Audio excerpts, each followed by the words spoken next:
I'm playing Marvel Legends. This video is purely for entertainment and does not infringe on copyrights or laws. The rights to the novel and image belong to the original author. We do not claim ownership. Don't like waiting and want to listen to this fanfic in full now? Subscribe to our Patreon, where you'll find the best fanfics. Chapter 251 Knight's Sky Sword. But, is it useful to burst out with killing intent? Especially against a chainsaw maniac like Marfa who has a high magic defense. You burst out yours, I copy mine, you say you are angry or not. In the next 10 minutes, Marfa meticulously copied all the chains on Hela's body. And Hela also experienced the numbness of her whole body in these 10 minutes. In an instant, Asgard, Odin, and hatred, Hela threw them all behind her. It has been thousands of years since she was born. Except for being able to act like a spoiled child with Odin when she was young, Hela has never had physical contact with any male. This is why Hela was so resistant and angry when Thor hugged Hela before. But Marfa not only touched her, but also pinched her. Not only pinched her, but also drew. Not only drew, he also. At this moment, Hela had no means of resistance except staring at Marfa and memorizing his hateful appearance. Gradually, as I watched for a long time, I realized that he was really handsome. Hey, Midgardian, your name is Marfa, right? Are you interested in living longer? You blasphemed me, at least you have to live until I escape so that I can take revenge. Somehow, Hela said such a thing. Even she herself could not believe that she remembered the name of a humble Midgardian. Not interested. Marfa said coldly.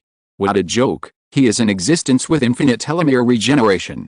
In a sense, even if Hela died of old age, he would not die. Since he has been immortal for a long time, how could he be interested in Hela's immortality? The most important thing is, as the goddess of death, can Hela's immortality be a good thing? The probability is that she will transform herself into a similar existence of the undead. You are an ignorant guy, you will pay the price for your arrogance. As expected, Marfa's refusal immediately aroused Hela's anger. Ignoring Hela, Marfa walked aside and began to strengthen her skills. First of all, if you want to get out of the land of death, then the best way is undoubtedly to tear open the space. Obviously, Marfa has tried this method before, and it is not feasible. Even with a couple ring, at most Marfa can only escape from the land of death alone. In this way, Loki and Thor will be pitted by themselves. If Thor and Loki don't go out, the Rainbow Bridge will not be destroyed, and Odin will not forcibly use his divine power to twist the space and send Thor back to Earth. In this way, maybe Odin can really live for hundreds of years. And if Odin doesn't die, then Thanos dares to come to Earth to grab the Infinity Stones? You know, whether it is Ancient One or Odin, their strength is enough to crush Thanos without the Infinity Gauntlet. In other words, if Odin doesn't die, the plot will be stuck here. Thanos himself doesn't dare to come to Earth to make trouble. Like in the original plot, Thanos took into account Odin's reaction, so he didn't come to Earth in person in Avengers 1, but instead fooled Loki to capture the Earth for him and collect the Infinity Stones. Aren't you awesome? Then I'll let your son work for me, what do you think? Can you chase me outside the 9 realms to fight me? This perfectly explains why Thanos has 5 black generals under his command, but Loki is the one who started the battle in Avengers 1. It's all because Odin is still alive, and Thanos can't afford to offend him. If Odin can live forever and outlast Thanos, that's fine. But Marfa knows that Odin will sleep every once in a while to sort out the power in his body. And what if Thanos takes this opportunity to seriously injure or even kill Odin directly? At that time, everything will be completely out of control. The plot has been greatly changed, and the power of will is there, but everything will be completely out of Marfa's control. By then, it is unknown whether the Maximoff family, Gwen, and even Marfa herself can survive. This is certainly not what Marfa wants to see. In contrast, Marfa is more willing to use the MCU world consciousness to try her best to correct the plot. While messing up the MCU and deflecting the plot, she also controls everything in her own hands. In this way, Fang can save his own life and that of his family while satisfying the consciousness of the legendary world. When the skill enhancement interface of the magic trap was opened, it was still a huge Tai Chi diagram, and still 2 yin and yang fishes entangled with each other. Marfa raised his lips slightly, and without hesitation, he put the confinement rune that he had just copied into one of the eyes of the yin and yang fish. As for the other eye, Marfa thought about it for a while, and finally took out a cosmic cube. However, the next second, Something happened that made Marfa frown. The cosmic cube was forcibly ejected at the moment it was about to fall into the fish eye. Is it not possible? According to Marfa's idea, as long as the confinement rune and the space gem were used to strengthen the magic trap, it would be enough to strengthen the magic trap into a forbidden magic field. In the forbidden magic field, any magic means would be prohibited. Even the ability of the space gem may further strengthen the forbidden magic field into a forbidden magic space. It makes it impossible for creatures trapped in the forbidden magic space to escape from it. Imagine if Wanda, if Tony was trapped in the forbidden magic space. Then he who cannot cast magic will undoubtedly not be able to escape from it, unless he can research space jump technology through science and technology, and find enough materials in the forbidden magic space to build space jump equipment. And what Marfa has to do is to enclose Hela, including all the chains around her, in the forbidden magic space. Once it is successfully achieved, there is no doubt that with Hela's physical fitness, she will be able to easily break the chains. At that time, Marfa will directly remove the forbidden magic space, and then Hela, who has recovered her divine power, will open the passage from the land of death to the earth. Isn't everything solved? However, the thing that Marfa is most worried about still happened. The cosmic cube can't be stuffed into the eyes of the yin-yang fish at all. Impossible. When strengthening the mental power combat method, the energy crystals of the cosmic cube and Wanda's blood were clearly used. Could it be that the space gem is too strong and the yin-yang fish can't bear it? Marfa thought so. Wait. The first time I strengthened my mental combat method, I used the energy crystal of the cosmic cube and Wanda's blood. The second time I strengthened my poisoning technique, I used fresh chili powder and enema. The third time I strengthened my ghost shield, I used vibranium and Kingpin's body. The materials used were either extremely high-end or the most common. It just fits the balance of yin and yang. And now? On one side is the Space Stone, one of the 6 Infinity Stones in the entire MCU, and the other is just a rubbing of the Airseer's imprisonment rune. The difference between the two is too great. In other words, the yin and yang are out of balance. After thinking it through, Marfa immediately had an idea. Isn't it an imbalance? Thinking of this, Marfa immediately set his sights on Hela. Lend me your night sky sword.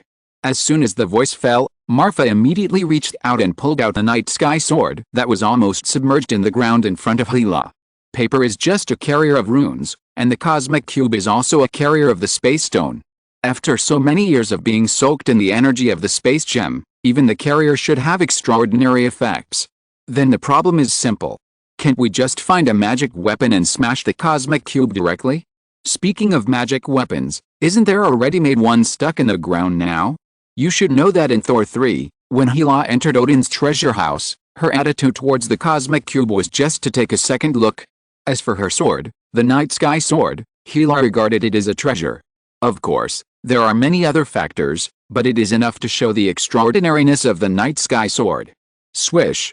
The night sky sword was pulled up from the ground by Marfa. Hela was stunned. The whole person was in a trance. Thinking back to the time when Odin imprisoned Hela, he also cast a spell on the night sky sword similar to Thor's Mjolnir. Only those who are worthy of you can hold you.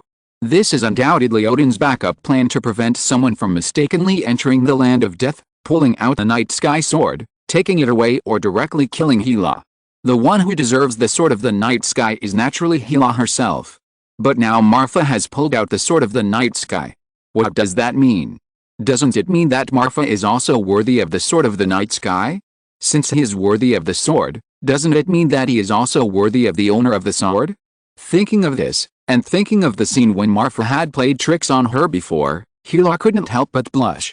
Fortunately, Marfa's attention was all on the sword of the night sky at this time, otherwise she would have been scared silly. What a joke, the 1,000-year-old woman actually showed her little girl's color to her. Who would dare to believe this? Of course, Marfa didn't know that it was his impulsive act that brought him endless troubles later. So the question is, why can Marfa lift the sword of the night sky? Is he really worthy of the sword of the night sky? In fact, no matter what form Odin's curses, it can't escape the limitation of Odin's own strength. Although the legendary world consciousness is far less powerful than the world consciousness of the MCU, it is also the master of one world. Can a rule-based spell stump a world consciousness that already controls the rules of the world? Obviously not. Not to mention the night sky sword, Even the Meow Meow hammer can be lifted up as long as Marfa wants to. Of course, this kind of lifting is forcibly bypassing the spell and using the power of rules to lift it up. Therefore, while lifting it up, it cannot obtain the effect brought by the spell itself. In other words, Marfa can use the Meow Meow hammer to smash nails, but it cannot be used as a generator. Chapter 252, Magical Modification of the Magic Curse. The sword fell. Snap! With a sound like glass breaking, the cosmic cube broke into several pieces in Marfa's hand. A gem-emitting azure light suddenly appeared from it. What is this? Seeing this scene, Hela, Thor and even Loki were shocked. Especially Hela. Unlike Thor and Loki, she knew that the cosmic cube was a treasure collected by Odin in the past, and it seemed to have a strong power of space. But she didn't know that what really gave the cosmic cube the power of space was not the cosmic cube itself, but the core inside the cosmic cube, which was the space gem, one of the 6 infinity gems. It's really a good artifact. After looking at the dark and cold sword in his hand for a while, Marfa couldn't help but exclaimed, and then inserted the sword back in front of Hela. He ignored the astonishment and shock on the faces of Hela and others. Marfa put the space gem in his pocket, and immediately took the fragment of the cosmic cube and opened the skill enhancement panel through consciousness again. It was still the stack of confinement runes that were copied from the rubbing, but the difference was that this time Marfa no longer put a complete cosmic cube into the eyes of the yin-yang fish. As expected, with the injection of the 2 materials, the yin-yang fish immediately began to spin wildly. As the speed of the yin-yang fish increased, the yin fish and the yang fish began to gradually merge, and finally turned into a chaotic color, and then a dazzling star burst out from the chaos. Congratulations to the host for successfully advancing the skill, the trapped spell. The current level is the ultimate state and cannot be advanced again. There is no description of this skill in the current version. Please explore it yourself. It's done. Listening to the familiar system prompt sound coming from his ear, the corners of Marfa's mouth couldn't help but rise slightly. If the assumption is correct, then this enhanced trapped spell should be the opportunity to get out of here. Marfa thought secretly in his heart. Boy, do you know what you just did? The cosmic cube is a treasure of Asgard. Even if it falls into your hands, it is only kept temporarily by the Aesir. You dare to destroy it directly. Aren't you afraid that old bastard Odin will find out and turn you into ashes? If it were before, Hela would not care whether Marfa would be targeted by Odin. After all, Marfa is just a Majordian. And she, Hela, is the goddess of death of the Aesir, and the existence forms of the two are originally very different. Just like a human will not worry about an ant because it angered another human. But now it is different. Marfa is the one who pulled out the sword of the night sky, and he is the only man in the 9 realms who is worthy of him, Hela. More importantly, before, Marfa also. As if thinking of something, Hela's face suddenly turned red again. Unconsciously, Hela has changed from a woman who is focused on freedom and revenge to a normal woman with expectations and fantasies. Just like 1,000 years ago, when she led the undead army. Man is good by nature.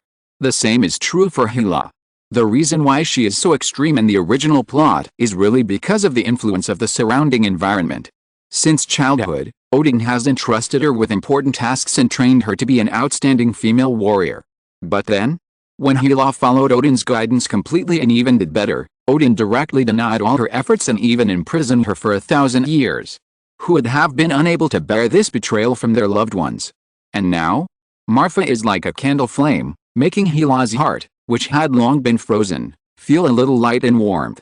There is a saying that when ice has been for 3 years, sows are as beautiful as Diachon.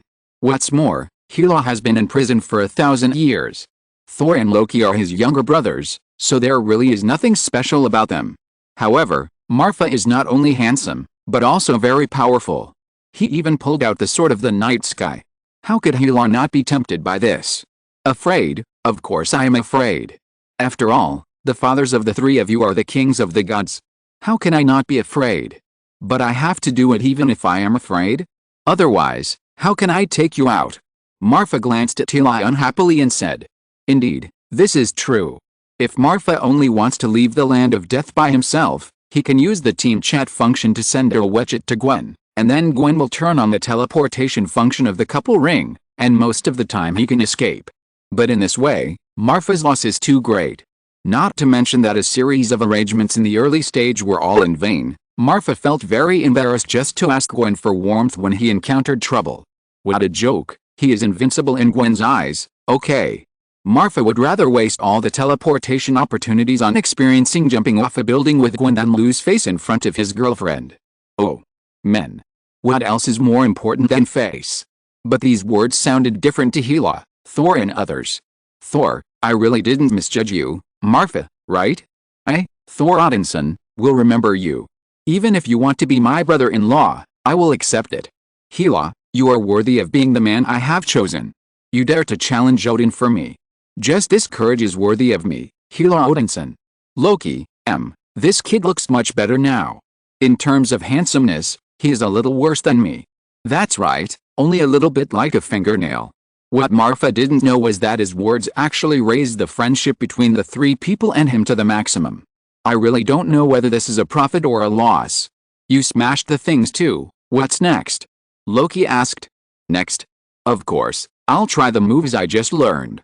After saying that, Marfa immediately cast a spell of trapping Hela. In an instant, a light spot shot out from Marfa's fingertips and flew directly above Hela. Then, the light spot seemed to explode, turning into countless threads, covering Hela's position. From a distance, it looked like a huge hemispherical transparent glass cover, covering Hela, Thor, Loki and Marfa. Seeing this, Marfa immediately tried his telekinesis, and sure enough, the strength of his telekinesis was directly weakened by nearly half. Marfa's telekinesis came from the mental power combat method, and when the mental power combat method was strengthened, Marfa integrated Wanda's blood into it, which changed it from a pure Taoist skill to a skill with certain magical attributes. The weakening of telekinesis undoubtedly proved the success of the forbidden magic field. What a pity. If the yin-yang fish had a space gem in it, it should have evolved directly into a forbidden magic space. Marfa sighed with some regret in her heart. On the other side, Hela, as she was covered by Marfa's strange cover, immediately felt something unusual. How is it possible? Could it be that Odin is dead? As if she had thought of something, Hela's face immediately showed joy. Although the chains were still binding her at this time, Hela could clearly feel that the chains were like rootless duckweed at this time, completely losing the supply of Odin's divine power. Even the remaining divine power on the chain was restricted by an inexplicable force. As expected of the man I have chosen, he is indeed extraordinary. Thinking of this, Hela immediately gathered her strength and began to break free from the chains that bound her body. Bang! Finally, the first chain of confinement broke. Then, as if triggering some kind of chain reaction mechanism, the remaining chains also began to break one after another. My goodness, such thick chains broke. Marfa was also shocked by the scene in front of her. Especially the chains between Hela's legs. Many of them were deformed by her two big white legs. Finally, they could not withstand the tearing force and broke. My God! If this is used to clamp people, is it an invincible scissor kick? Chapter 253 successfully escaped. Finally, as the last chain was broken by Hela, Hela felt her body lighten instantly, and she staggered and almost fell to the ground. Of course, this was not because her legs were numb after being tied up for so long, but because she was tied up for a long time and her power was sealed by the chain, which made her body unbalanced after she suddenly broke free from all the restraints. It was like a vegetative person who had been lying in bed for many years. Although she passively did some muscle rehabilitation exercises with the help of her relatives every day, she still had difficulty walking when she woke up and got off the bed. Marfa, that's your name, right? Why don't you carry me? Don't you see that I have difficulty walking now? Hela said in a pretended angry tone. In fact, Hela needed someone to carry her? What a joke, she was a woman who broke countless chains a minute ago.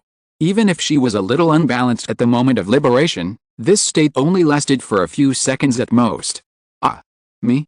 Why? No, why? Don't you have two younger brothers? Marfa was immediately unhappy. Just now you said that you would grind me to dust as soon as you were freed. If I carry you again, wouldn't that give you a chance to attack from behind? As the saying goes, one must be on guard against others. Marfa is determined not to do such a thankless task. However, if Marfa doesn't do it, someone will be willing to do it. Thor immediately ran to Hela and squatted down like a fool. Sister, let me carry you. My back is wider than his. It's stable. Marfa, Greek letter epsilon equals Greek letter epsilon equals Greek letter epsilon equals Loki, Hela, Okap, O Thor. What are you doing? You must understand your identity. You are the crown prince of the Aesir. If you cannot become the king of Asgard in the future, I will definitely destroy the entire Asgard. As the future king, how can you carry me so servilely? Hela said angrily. Yes, I was wrong. Let Loki carry you. Don't look at him as skinny and small, and a little distant, but he is used to spraying perfume, and it's the best in Asgard. Beauty goes with a car, Loki's car, you deserve it. Loki, MMP. What does it have to do with me? You two are so friendly, and you are going to be the king in the future, and I am just a car? Don't bully me like this, okay? Loki thought to himself, and actually began to plan the next arrangements. These two siblings are not easy to deal with. Thor won't talk about it for now, Loki knows it very well. If Marfa can really restore his divine power, then he will definitely be the first god of war under Odin in the entire Aesir. And what about Hela?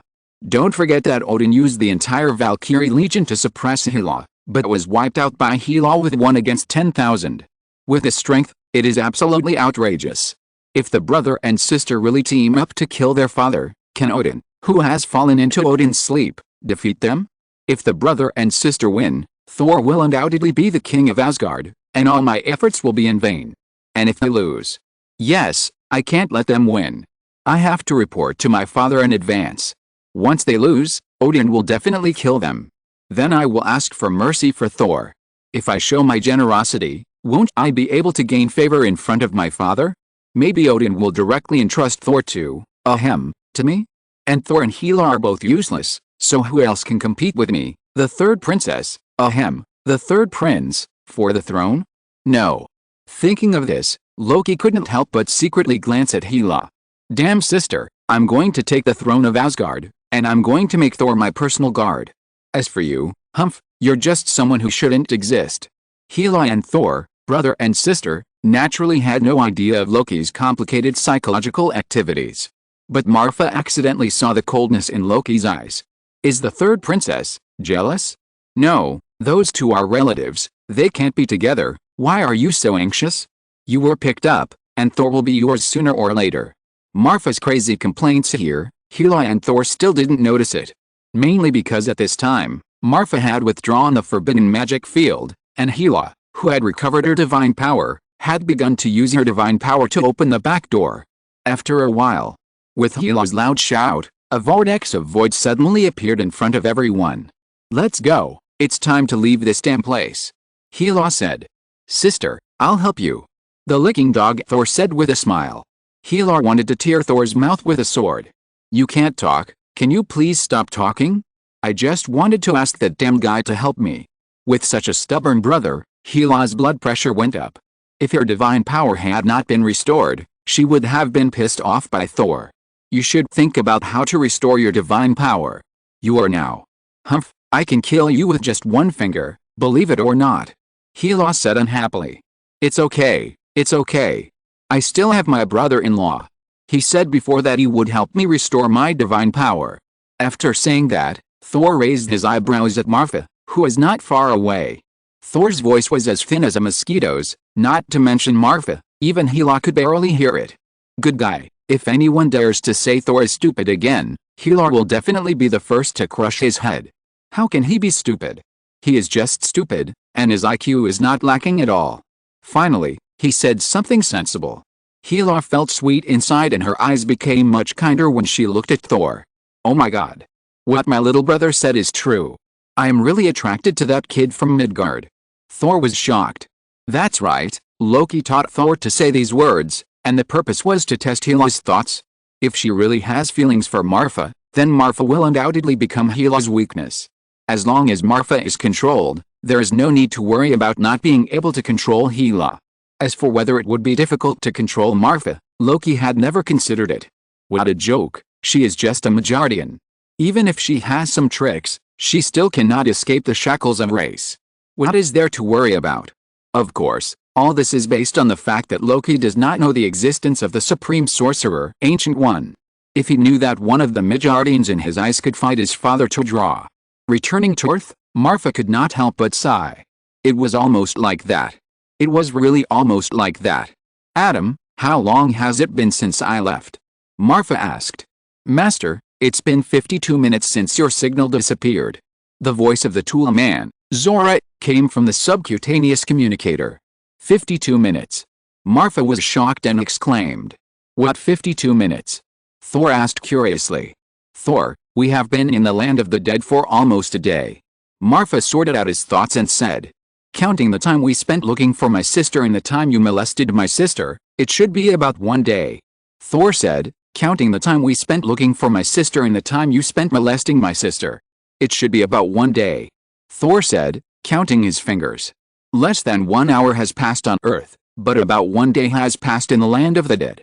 Doesn't that mean that the speed of time in the land of the dead is about 20 times that of Earth? If you calculate it this way, from Thor's point of view, Odin has imprisoned Hela for nearly 1,000 years. From Hela's perspective, isn't it nearly 20,000 years? But why did Hela say that she was imprisoned for 1,000 years?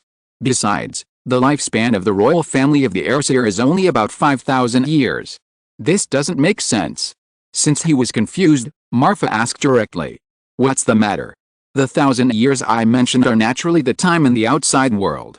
You should know that the land of the dead was originally used to cultivate the undead army. The undead are different from the living. Their strength growth and injury recovery are very slow. Therefore, the land of the dead must speed up the flow of time. As for my lifespan, did I ask you before? Do you want eternal life? I am the goddess of death. Hela's words undoubtedly shocked everyone. Thor, damn it, if Odin wants to imprison Hela, there is no problem, but the land of the dead. In this way, she has been in prison for 20,000 years. Thinking of this in his heart, Thor thought of what Odin did to him, and couldn't help but clenched his fists. Impossible. If that's the case, why don't you go into hibernation like your father? I mean Odin. Loki said in disbelief. Hibernation is to sort out the power in my body that grows with the passage of time.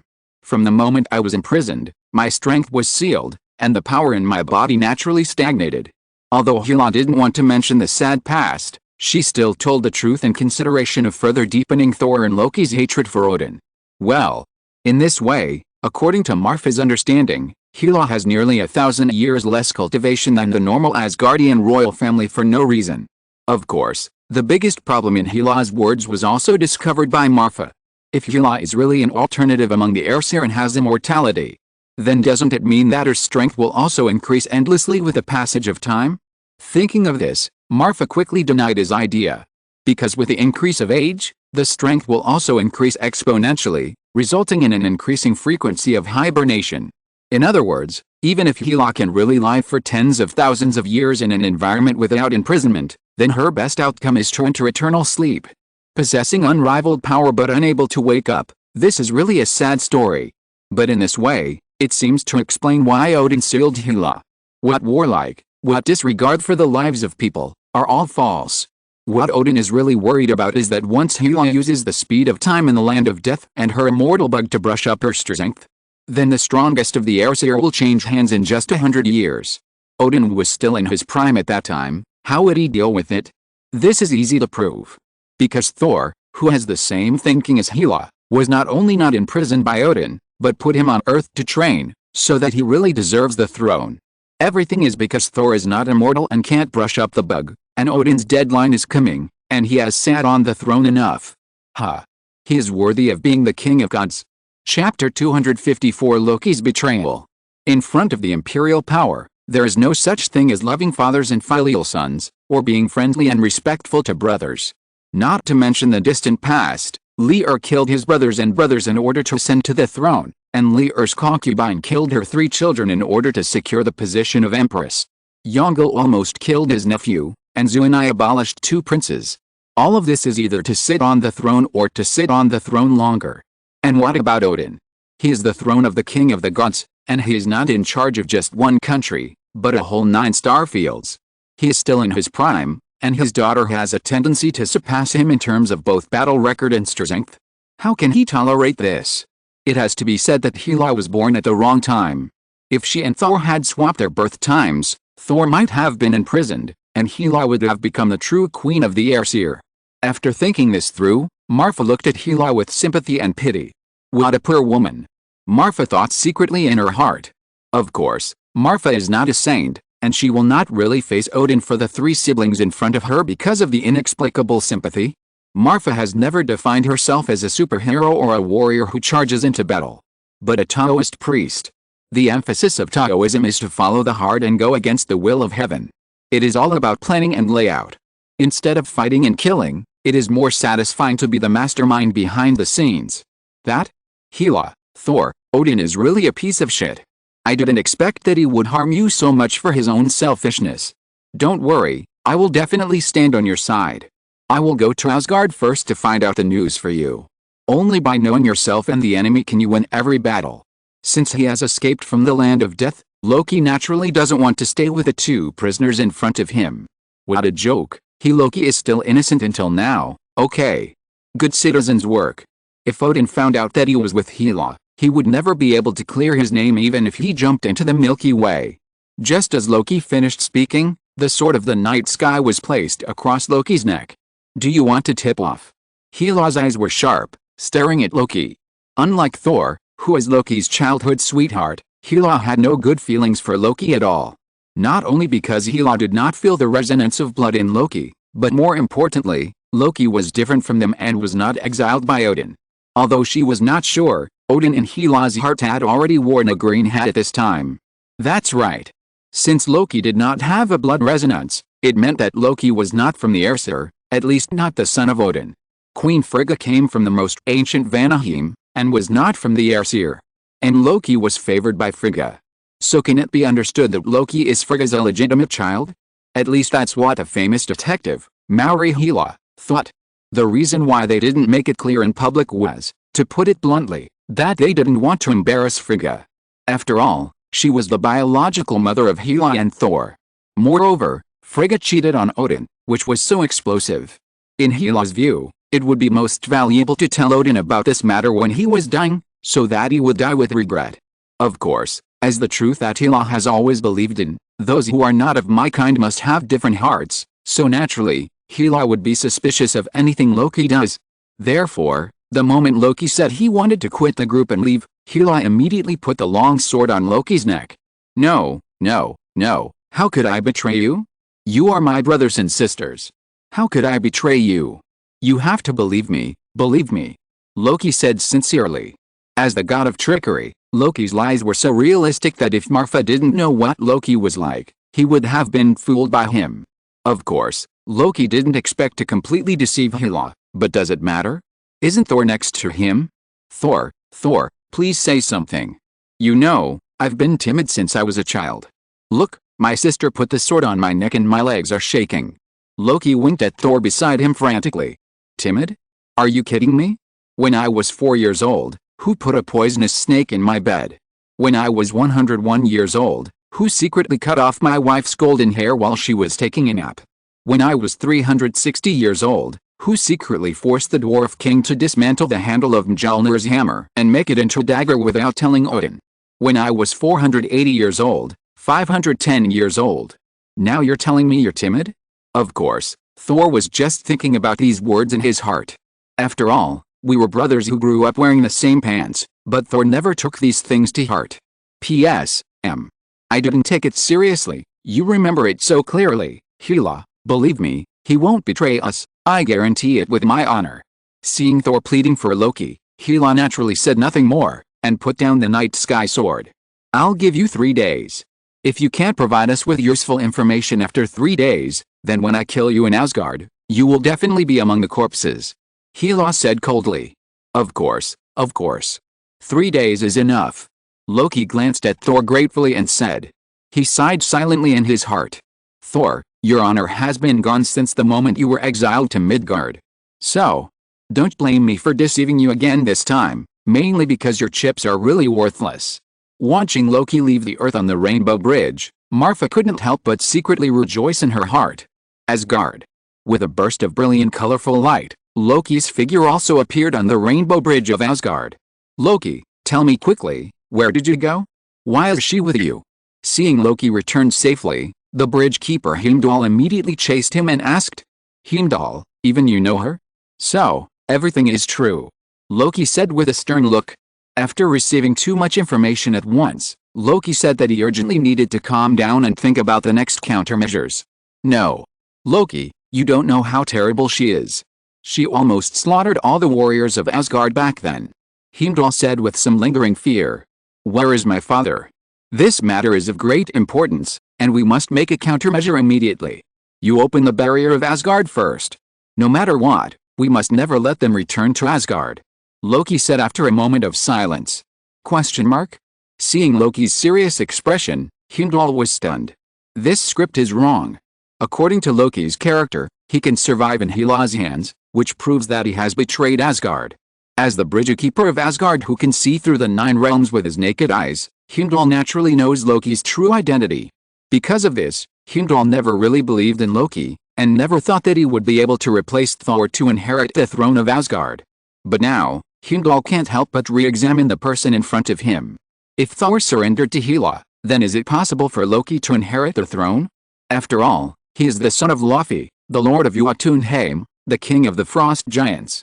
If Loki inherits the throne, there is no doubt that the feud between Asgard and Jotunheim will also disappear completely. The most important thing is that although Loki is mean, he regards himself as an Aesir from the bottom of his heart. Therefore, even if he knew his true identity in the future, he would still regard the Aesir as more important than the frost giants. After figuring everything out, Heimdall looked at Loki again with a bit of respect in his eyes. This day may be changing. Chapter 255 Thunder Special Forces. 3 days passed in the blink of an eye. In New Mexico, after Barton, Clark and Sitwell voted, they finally decided to turn the temporary camp into a small supply station to prevent the truth from being covered up and to prevent the situation from further escalating. Of course, ordinary people have no way of knowing who this supply station is open to. And the previous hammer incident was also covered up by Sitwell with the explanation of event marketing. The external explanation is that several steel bars have been welded to the bottom of the hammer, and the steel is embedded with a stone weighing more than 10 tons. The official has spoken, so the matter will naturally be revealed. After learning the truth, the spectators felt bored and left the town one after another. But since it is a supply station, it naturally has to look like a supply station, otherwise wouldn't all the previous efforts be in vain? So more than 20 members of the construction team affiliated with SHIELD immediately came to the temporary camp and began to renovate the camp. However, the renovation work was only carried out for less than half a day, and an accident occurred on the construction site. The hammer flashed with lightning, and in just a moment, more than 20 construction workers were knocked down on the spot. 5 of them died on the spot, and the remaining 20 construction workers were immediately sent to the IQ by the rescue workers organized by Sitwell. Then, something even more bizarre happened. In less than half a day, the construction workers who were sent to the IQ woke up from their coma one after another, and they all gained superpowers. Clark and Barton immediately informed Nick Fury of this news. When Hela heard it, he was so excited that his face even turned from black as ink to flushed. The previous second, he was still worried that the Avengers had too few members, and he couldn't show them off and couldn't hold the scene. The next second, he was given 20 superpowers at once? Can this be a good thing? The cunning Hela immediately became suspicious of this, so he immediately arranged for his men to investigate the matter, and even arranged for agents to investigate the identities of the 20 construction workers who suddenly gained superpowers. Little did they know that at least 60% of the members of S.H.I.E.L.D. had turned into snakes, and Sitwell had expected Nick Fury to have some concerns, so he made arrangements in advance. With a combination of the two, if Nick Fury could find out something, then there would be something fishy. Sure enough, after learning that everything was normal, Black Egg immediately became excited. He immediately arranged 100 agents to touch the hammer all day long, hoping that one day, the magical hammer would bring him more superpowers. Among them were Natasha, Bronski and Steven. The next person to be shocked was not Nick Fury, but Sitwell and even the real boss of S.H.I.E.L.D., Alexander Pierce. Because, damn it, the hammer was actually picked up by Steve Rogers. Can you believe it? No one could do it before. And at the moment Steve picked up the hammer, Captain America undoubtedly also gained the power of thunder. After seeing Steve summoning thunder with his own eyes, Nick Fury's last worry disappeared. Nick Fury didn't know about the 20 construction workers, but how could Steve not know? They were legitimate. And both of them happened to possess the power of thunder. Is this a coincidence? Absolutely not. The only explanation is that the hammer can really give others the power of thunder. Well, why build a supply station now? Steve took the hammer directly back to the Trident headquarters, and Nick Fury arranged for all members of SHIELD to touch the hammer one by one. I hope the miracle can happen again. Let's not talk about the absurd things on the SHIELD side. The office of the Minister of the Security Council. Pa. Alexander Pierce slapped Sitwell hard in the face. Idiot. Look at what you have done. I just asked you to find a reason to put those electric warriors into S.H.I.E.L.D. But you turned Captain America into an electric warrior. Thank you so much. Pierce was really furious at this moment. Who is Steve Rogers? He was a pioneer who had been fighting against Hydra for decades. If such a person was given power, wouldn't that be aiding the enemy? More importantly, Nick Fury also incorporated those 20 electric warriors into Steve's command to form a Thunderbolt Special Forces. Good guy, the black salted eggs were not kept, and all were stuffed into Steve. Now, Pierce was really panicked. What if those electric warriors were fooled by Steve's tricks, gave up their faith in Hydra, and turned to believe in shields and hammers? No wonder Pierce thought so, because that's what Nick Fury did. Since he was not confident about the 20 electric warriors, why did he pull them into the core of S.H.I.E.L.D.? Nick Fury was very decisive and even fired the 20 members of S.H.I.E.L.D.'s exclusive construction team.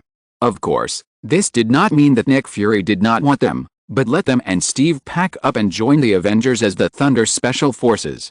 He even used the funds previously sponsored by Marfa to equip each of them with a shield and a hammer. Wow. They are a neat team when they are pulled out. Georgia Avengers Base. This is the land sponsored by Marfa to Black Studeg. Because this was originally a factory building, in order to save money, Nick Fury decided to make a simple renovation on the factory building and put it into use. Here, the workers were still busy, and on the other side, Steve led his 20 brothers to start training. Come on. Follow me. Use the hammer to lift up, and control the power of thunder to hit the target in front. After that, 21 lightning bolts shot out from the feet of the Thunder Special Forces members, and when they came under the target, they rose from the ground and turned into sky-high lightning that smashed the target into pieces. Very good. Then throw the shield, and then use the hammer to release lightning through the shield to reflect it to the target behind us. As expected of someone who came from the army, Steve was really serious when training his hands. At the same time, in the underground laboratory of Legend Technology. Do you really want to inject this thing into me? You promised to help me restore my divine power, not to inject some weird things into my body.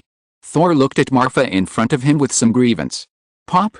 Hela on the side slapped him on the head without saying a word. If Marfa wants to shoot, just lie down and let him inject you. Why are you talking so much nonsense? Do you want to continue to be so cowardly? Don't forget that even your so-called glory has disappeared with Loki's betrayal. After saying that, Hela glanced at Marfa beside her. As if to say, am I very cooperative? Come on, praise me. Marfa sighed for a long time. I just injected a genetic medicine, but you two funny people made me feel wrong. Thor is different from others. You are the god of thunder, not the god of hammer. You rely too much on Mjolnir. You should learn to develop the power in your body. Although the power brought to you by this medicine is not as strong as before, it is like a medicine. As long as you quit your hammer addiction, turn over a new leaf, and become a new person, as long as you slowly get used to generating electricity by yourself, you will definitely become a real Pikachu. Marfa said in a serious tone. Pikachu? What is that? Thor asked curiously after hearing a new word. Pikachu. It is a very powerful creature in the legend. It can release thunder without any external objects. The power of its thunder can even shatter the sky. Even against the highest gods, it cannot be at a disadvantage. Thor's eyes flickered when he heard it. Without the help of external objects? Release thunder? Shatter the sky? The more Thor thought about it, the more excited he became. For a moment, his blood pressure even rose a lot. Okay, then come on. I want to quit my hammer addiction, turn over a new leaf, and become a new person. I want to be the Pikachu of the Airseer. Chapter 256 Regaining Strength. As the gene solution was injected, Thor's body immediately, no reaction at all. Marfa, are you sure your stuff will work on me? I'm not from Midgard. Thor said with some doubt. Maybe. To be honest, Marfa himself was not sure about this matter. After all, the research and development of the electric human serum was based on humans. Although Thor and Hela looked like humans, they were actually of different species. Question mark? Oh? Did I discover something? No wonder Jane broke up with Thor in the original plot. Could it be because of biological isolation? As we all know, in biology, all organisms are divided into classes, families, genera, and species. It is very difficult for different species to reproduce cross-species. For example, the legendary liger and tiger, although tigers and lions are both cats, one belongs to the tiger and the other belongs to the lion. Even with artificial intervention, the fertility rate is very low. Even whether it is a liger or a tiger, even if it is born, it is very easy to die. In the original story, Thor and Jane are the same. Although both are humanoid, they are fundamentally different. Perhaps Jane left Thor because she understood this. Marfa secretly guessed. Fortunately, Samuel had foresight and saved some of his own genetic samples before he underwent human transformation. In this way, at least Gwen would not encounter the same problem as Jane. Thor, if you want to determine whether you have recovered your strength, I think the best way to test it is this. After saying that, Marfa immediately took out an anti-wolf electric baton. Fuck. Come again. Thor subconsciously shrank behind Hela after seeing the electric baton. Obviously, the anti-wolf electric baton has left a shadow on Thor. After all, this thing made him stay in the Leole concentration camp for more than a week. Well, Thor is afraid of electric batons. But before Thor could say anything, Hela took the electric baton from Marfa and looked at it carefully. How do you use this thing? Hela asked. Just press the red button in the middle. As soon as Marfa finished speaking, Hela immediately pressed the button. Instantly, countless arcs of electricity burst out from one end of the electric baton. Sizzle, sizzle. The crisp and pleasant sound made Thor's scalp numb. Immediately, before Thor could react, Hela had already stabbed Thor's chest with the electric baton. Marfa, could it be that all sisters in the world treat their brothers so decisively? At this moment, a scarlet figure seemed to appear in front of Marfa again. Then, Marfa and Thor couldn't help but drip a drop of cold sweat on their foreheads. After confirming the look in their eyes, they were definitely siblings. However, this time Thor was not knocked unconscious as before. Those arcs seemed to have found a better destination, leaving the electric baton one after another, and were absorbed into Thor's body. I understand. If the original Thor was a generator, then the current Thor is a power bank. Just like the original Electric Man, it is not impossible to generate electricity by relying on himself, but the amount of electricity generated is really tiny. If enough electricity is absorbed, then it can fully exert its due strength. Thor, how do you feel? Marfa asked curiously. Great, I have never felt so comfortable. Better than drinking a glass of wine that my father, that old bastard Odin has collected. As Thor's voice fell, Marfa immediately dragged out a cable from somewhere and directly wrapped it around Thor with telekinesis. Sizzle. Sizzle. In an instant, the electric light was so strong that even the lighting system of the legendary technology went out. Looking at Thor again, he no longer looked like a shirtless strong man before. A scale armor was draped over his upper body like a battle armor. Not only did his appearance not decrease, but he looked even more heroic. As expected of Thor, this image is totally different from the original Electric Man, Maximum. Marfa secretly admired in his heart. However, this is obviously not Thor's limit. The next second, Thor's whole body was wrapped in a layer of dazzling electric light. Damn it. The Raikage is going to come out and claim infringement. That's right, Thor now looks exactly like the Raikage in the lightning chakra mode in the Gay Friends Ninja. That muscular body, that whole body puffing, it's amazing. Marfa. Fight me. Feeling the power coming back, Thor immediately challenged Marfa with full confidence. You are disrespectful, right? Bang. You are arrogant, right? Bang. You don't know how to be grateful, right? Bang. Seeing that her younger brother was so stubborn, Hela immediately tried hard. Brains exploded one after another. She almost beat her younger brother into dog-headed Thor on the spot. New Mexico, USA. The goddesses of harvest, Sif, Fandral, Hagen, and Valstag, are so pitiful at this time. This story started a few days ago. At that time, Heimdall found the four people with a worried face and claimed that Thor was missing. Good guy, Thor is missing, How can that be? You know, Heimdall can see the existence of all 9 realms. He can't find Thor, which means that Thor is really in danger.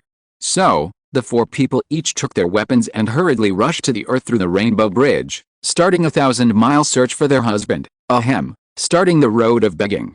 Facts once again proved the truth that it is difficult to move forward without money. After a few days, Thor was not found, but the 4 people were starved. Can you believe that the goddess of harvest almost starved to death? Fortunately, although New Mexico has significantly reduced wild animals due to various development problems, you can still find some unlucky small animals if you look carefully. Next to the fire. Fandral, give me another bite of your lion leg. Vostok stared at the thigh meat dripping with fat in Fandral's hand and said, "Did you just eat 2? These are mine." Fandral was the most reserved among the group, so even though he was in this situation, he still ate in small bites. Even Sif was far inferior to him. Bang! Just when the two were struggling over how to divide the lion's leg, Hogan on the side finally exploded. "Eat, eat, eat. All you know is to eat. Don't forget that we are here to find Thor. It's been 4 days, 4 whole days, and there is no news at all. Even Heimdall can't find Thor, aren't you worried at all?" Hogan said, kicking over the fire. "Hogan." Sif stepped forward and patted Hogan on the shoulder. Everyone couldn't help but sigh. "What can we do? According to the information Heimdall gave us, we have carefully searched the place where Thor disappeared, and even inquired about the nearby towns. Thor seems to have evaporated from the face of the earth, and there is no news at all. Even Mjolnir is gone." As she spoke, Sif's eyes became moist. It has been hundreds of years since Loki shaved her hair last time. Sif has not shed tears for hundreds of years. Even when she was seriously injured on the battlefield with Thor, Sif never shed a tear. However, today, looking at the sizzling lion steak in her hand, Sif shed a line of tears, which was rare. If you're listening to this novel on a channel other than Fanfic World, it means they downloaded and uploaded it without effort. We cordially invite you to visit our channel, Mundo Fanfic Novelis. There you'll find the original version of this story, and you can explore many other novels of various genres. We're waiting for you to immerse yourself in a world of incredible novels. Chapter 257, Death of Heimdall. Asgard. Loki was so worried at this time. Odin was sleeping like a dead pig, with no intention of waking up. But Loki knew that things could not be delayed any longer. 3 days had passed, and Hela and Thor would come to Asgard at any time, and then twist off their heads and hang them on the sword of the night sky. What? They can't come without the Rainbow Bridge? What a joke. The Space Stone is still in Marfa's hands, so they can't come to Asgard. What to do? What to do? As long as Loki thought of Heimdall's description of Hela's combat power, his kidneys, liver, stomach and body ached. Loki even thought of using the Rainbow Bridge to continuously output to the earth, and simply destroy Hela with the earth. But this idea only lasted for a second before Loki dispelled it. In that case, Thor would undoubtedly be destroyed along with Hela. If it were someone else, Loki would be able to do it without any scruples, but Thor's words. What about Loki? You should make a decision quickly. His Majesty is still in hibernation now, and the whole of Asgard depends on you. Heimdall said worriedly. In the original plot, Heimdall was loyal to Thor, but was Heimdall really loyal to Thor? Obviously not. Heimdall's loyal object is always the king of Asgard and the entire Aesir. Now that Thor has been entangled with Hela, he naturally loses the right to inherit the throne. Just like a wealthy businessman, originally between his biological son and his godson, he would undoubtedly entrust his family business to his biological son. But what if his biological son is with a person who wants to kill the wealthy businessman? With no choice, the godson is undoubtedly the only heir. How do I know what to do? That's Hela. Even compared to my father, she is not inferior at all. What do you want me to fight her with? Loki roared. Indeed, under absolute strength, any conspiracy is just a paper tiger. And what Loki is good at is conspiracy. Otherwise, how can he be called the god of tricks? Heimdall pondered for a moment after hearing this, and finally gritted his teeth and made a decision. Loki, there is one thing you don't know yet. Before he said it, Heimdall's eyes were already full of determination. Obviously, what he was going to say next was definitely the secret of Asgard. Even if he said it without Odin's permission, he would not end well. I don't know? Could it be that my father has another son or daughter? Hearing this, Loki's eyes flashed. If this is true, there may be room for maneuver. Things like the fish airmen benefiting from the quarrel between the snipe and the clam are what Loki likes to see the most. No, it should be said that His Majesty actually has only one son and one daughter, and you were picked up. Boom. In an instant, Loki only felt a thunderous sound, and then, the whole person felt dizzy and almost fell to the ground. Asshole, do you know what you are talking about? I am the Prince of Asgard, the future king. You are, making something out of nothing, secretly making a move, imagining it out of thin air, fabricating it out of thin air. Loki grabbed Heimdall's collar and yelled madly. Don't you notice it? Or are you just pretending that you don't know? Heimdall continued to ask. For a moment, Loki was stunned. He remembered Odin's preference for Thor, the fact that his body turned blue when he and Thor went to Jotunheim together, and the fact that he didn't feel the kind of blood resonance after meeting Hela. Loki's hand let go of Heimdall's collar, and the whole person immediately fell to the ground. So I am a frost giant. At this moment, Loki finally understood, or rather, he had known it for a long time, but just refused to admit it. No, Loki, you are indeed a frost giant, but you are not from Jotunheim, but from Asgard. You are the future king of Asgard. Heimdall said affirmatively. However, Loki was like a dead dog, without any fighting spirit at all. Think about the queen's love for you. Can you bear to see her disappointed? Don't you want to get the approval of His Majesty? Don't you want to sit on the throne of Asgard? You can. Even if you are just a frost giant, you are still the son of Odin. Thor can no longer inherit the throne. In the whole of Asgard, only you, Loki, can sit on this throne. In the Hall of Valor, Heimdall advised earnestly. Only me? I am the son of Odin? Mother. Time passed by minute, and finally, Loki's eyes regained their spirit again. You mean I should contact the frost giants, gather the strength of the two tribes, and destroy Hela? Loki said uncertainly. But I am just a frost giant. Will Laufey send out a large army because of me? Impossible, you take it for granted. Once the war starts, Jotunheim will inevitably suffer countless casualties. How could Laufey start a war for a tribe member who is stranded outside? Loki shook his head and said. What if you are Laufey's son? What if you send the icebox back to Jotunheim? The prince endured humiliation for 1,000 years and finally brought back the treasure of the tribe. Laufey is old and it's time to abdicate.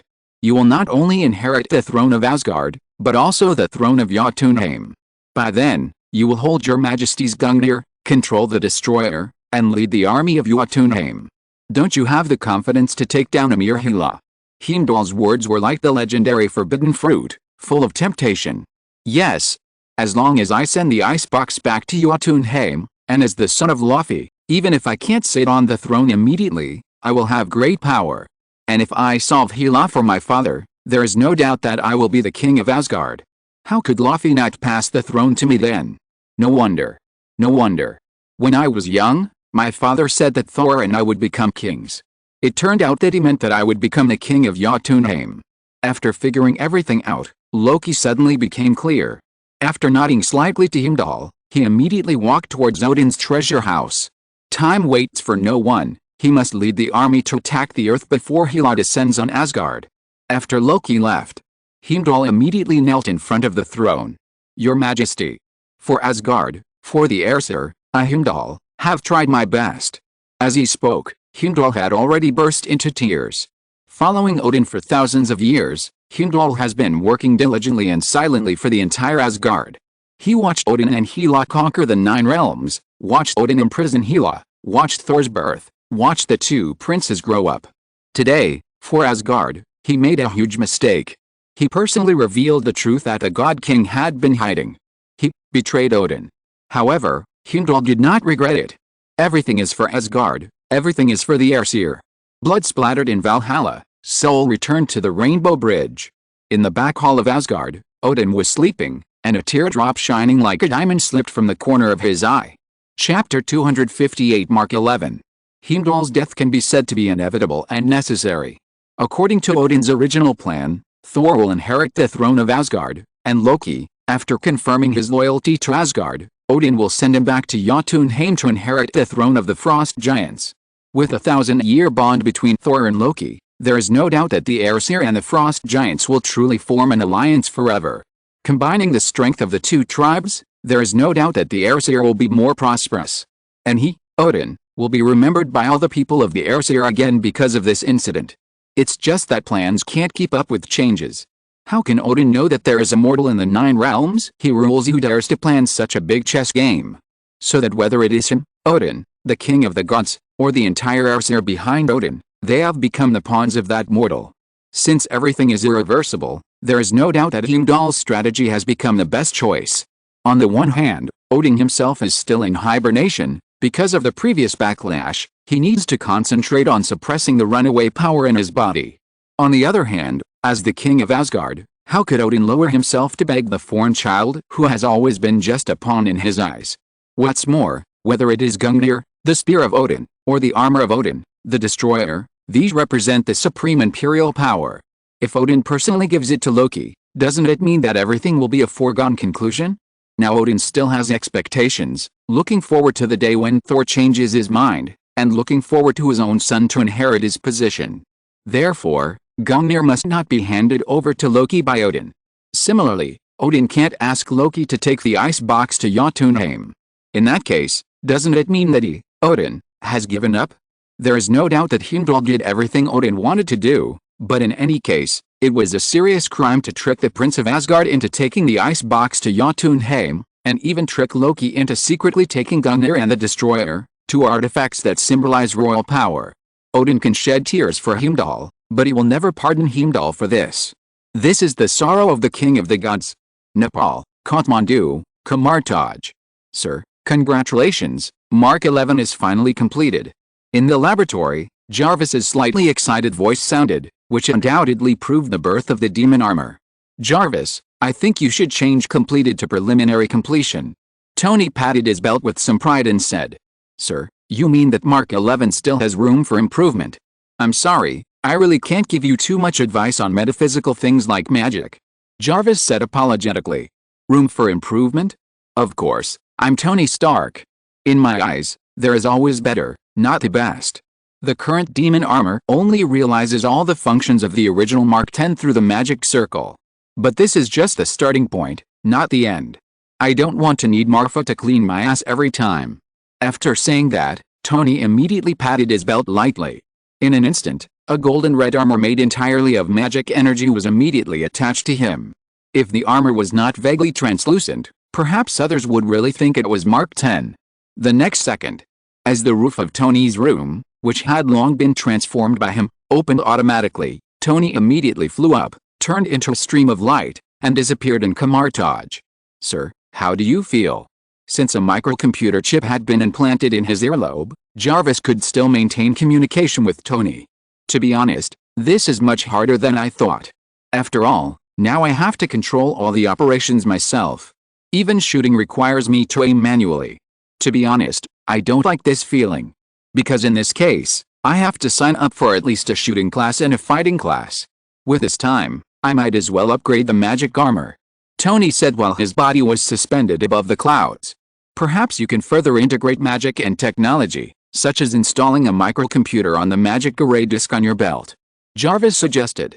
Ha ha ha. In fact, that's what I just thought. Tony laughed. After saying that, he saw his palm gently slap the belt again, and then a long sword made entirely of magic energy appeared in Tony's hand. There is no doubt that this is the magic that Tony improved based on the Ring of Ragadir. The magic disc commonly used by Ancient One, swish. After waving it casually, Tony became a little bored. After all, Tony is not like the mages in Kamartaj, who are all extraordinary. For melee weapons like this, Tony said it is difficult for him to exert their power. Next, after removing the magic of the long sword, Tony immediately patted the array disc on his belt. The next second, 2 magic whips appeared in his hands. There is no doubt that this is the Scarlet Chain that Stephen Strange often uses in the original plot. Well, in fact, this is what I dislike the most. The whip is much more difficult to use than the long sword. Retracting the long whip again, Tony patted the array disc on his belt again. This time, Tony did not have a new weapon in his hand, but 2 miniature magic arrays appeared on his armor. Try the magic version of the energy pulse cannon. As soon as the voice fell, Tony raised his hands and aimed at the clouds in front of him. Boom boom. Two compressed air cannons immediately shot out from Tony's hands. For a moment, the wind blew violently and the clouds surged. When Tony reacted, there was no cloud in front of him. It was obviously dispersed by the two air cannons. The prototype of this magic is the Wind of Wadam and Kamartaj. It was originally a semi-defensive magic that used air waves to blow away all attacks from all around. The effect is similar to the weakened version of Shinra Tensei, which Doctor Strange used in the movie. However, Tony improved it, condensing its powerful repulsive force into a point and firing it in a concentrated manner. Obviously, Tony was quite satisfied with the power of his new armor. "Sir, don't you want to try that trick?" Jarvis asked immediately when he saw Tony wanted to turn back. "I'm afraid that won't work. The magic array of that move still has some minor flaws. If I use it now, the armor may collapse due to energy imbalance. I have to adjust it again." It was indeed as Jarvis himself said. Even though Jarvis was already one of the best artificial intelligences on Earth, for magic, Jarvis was more of an auxiliary to Tony's calculations, and could not accurately calculate all the data for Tony like a machine. Otherwise, Jarvis would not have made such a risky suggestion as he did just now. However, just as Tony was about to return to Kamartaj, a portal appeared beside Tony. "Tony, your growth really surprised me. I called you the most talented person in Kamartaj before, but in fact I still underestimated you." There was no doubt that the person who spoke was Ancient One. He was wearing a plain gray robe at this time, floating quietly beside Tony like an old monk, with his eyes full of admiration for Tony. "Of course, I'm Tony Stark. Although magic is completely different from technology, it also follows certain rules. As long as you master these rules, it can become a part of technology." Tony held his head high and said with great confidence. However, this time, Ancient One did not nod in agreement as before. "Tony, I hope you can break out of your original pattern. The world of magic has a wider world for you to explore. Sometimes, what you see and what you know as the so-called truth will change due to some factors. Never underestimate the power of magic. When you really understand this, maybe you can replace me and him and inherit the position of Supreme Master," Ancient One said earnestly. Tony first thought about what Ancient One said for a moment, but soon focused his attention on the word he. "Is there anyone more talented than me?" Tony asked hurriedly. Tony has always been an extremely conceited person. Except in Marfa, he has never taken anyone seriously, even including Ancient One. In Tony's eyes, Ancient One was just exposed to magic a few hundred years earlier than him. If the positions were reversed, Tony believed that his achievements would far exceed Ancient One. "No, your talent in array magic and item magic is indeed unmatched.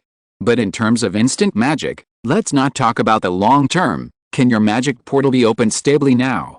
Ancient One said with a smirk. Tony. Chapter 259, Thunder Body Tempering. This is really unethical. Ancient One is talking nonsense. To be honest, until now, Tony still can't open a stable portal. Or, Tony has no talent for instant magic. Apart from the simplest Scarlet Chain and Ishida Step, Tony has not mastered all other instant magic of Kamartaj. But is it important? Isn't it enough to be strong? Tony, if the full score is 100, your talent for item magic is 100 points, and your talent for array magic is 100 points, then your talent for instant magic is only 40 points. Ancient One said it very objectively, and Tony agreed with this point.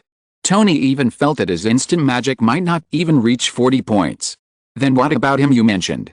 Tony asked curiously. "All 99 points." Shocked. There is no doubt that Tony was completely shocked this time. His total score was only 240 points, while the other party had 297 points. What a joke. Is there really such a person in the world? Who is he? Have I seen him? Tony frowned, and at the same time, he began to try to recall all the people he had seen in Kamartaj. Mordo? No. Although he has good talent, he is far from this standard. Cassius?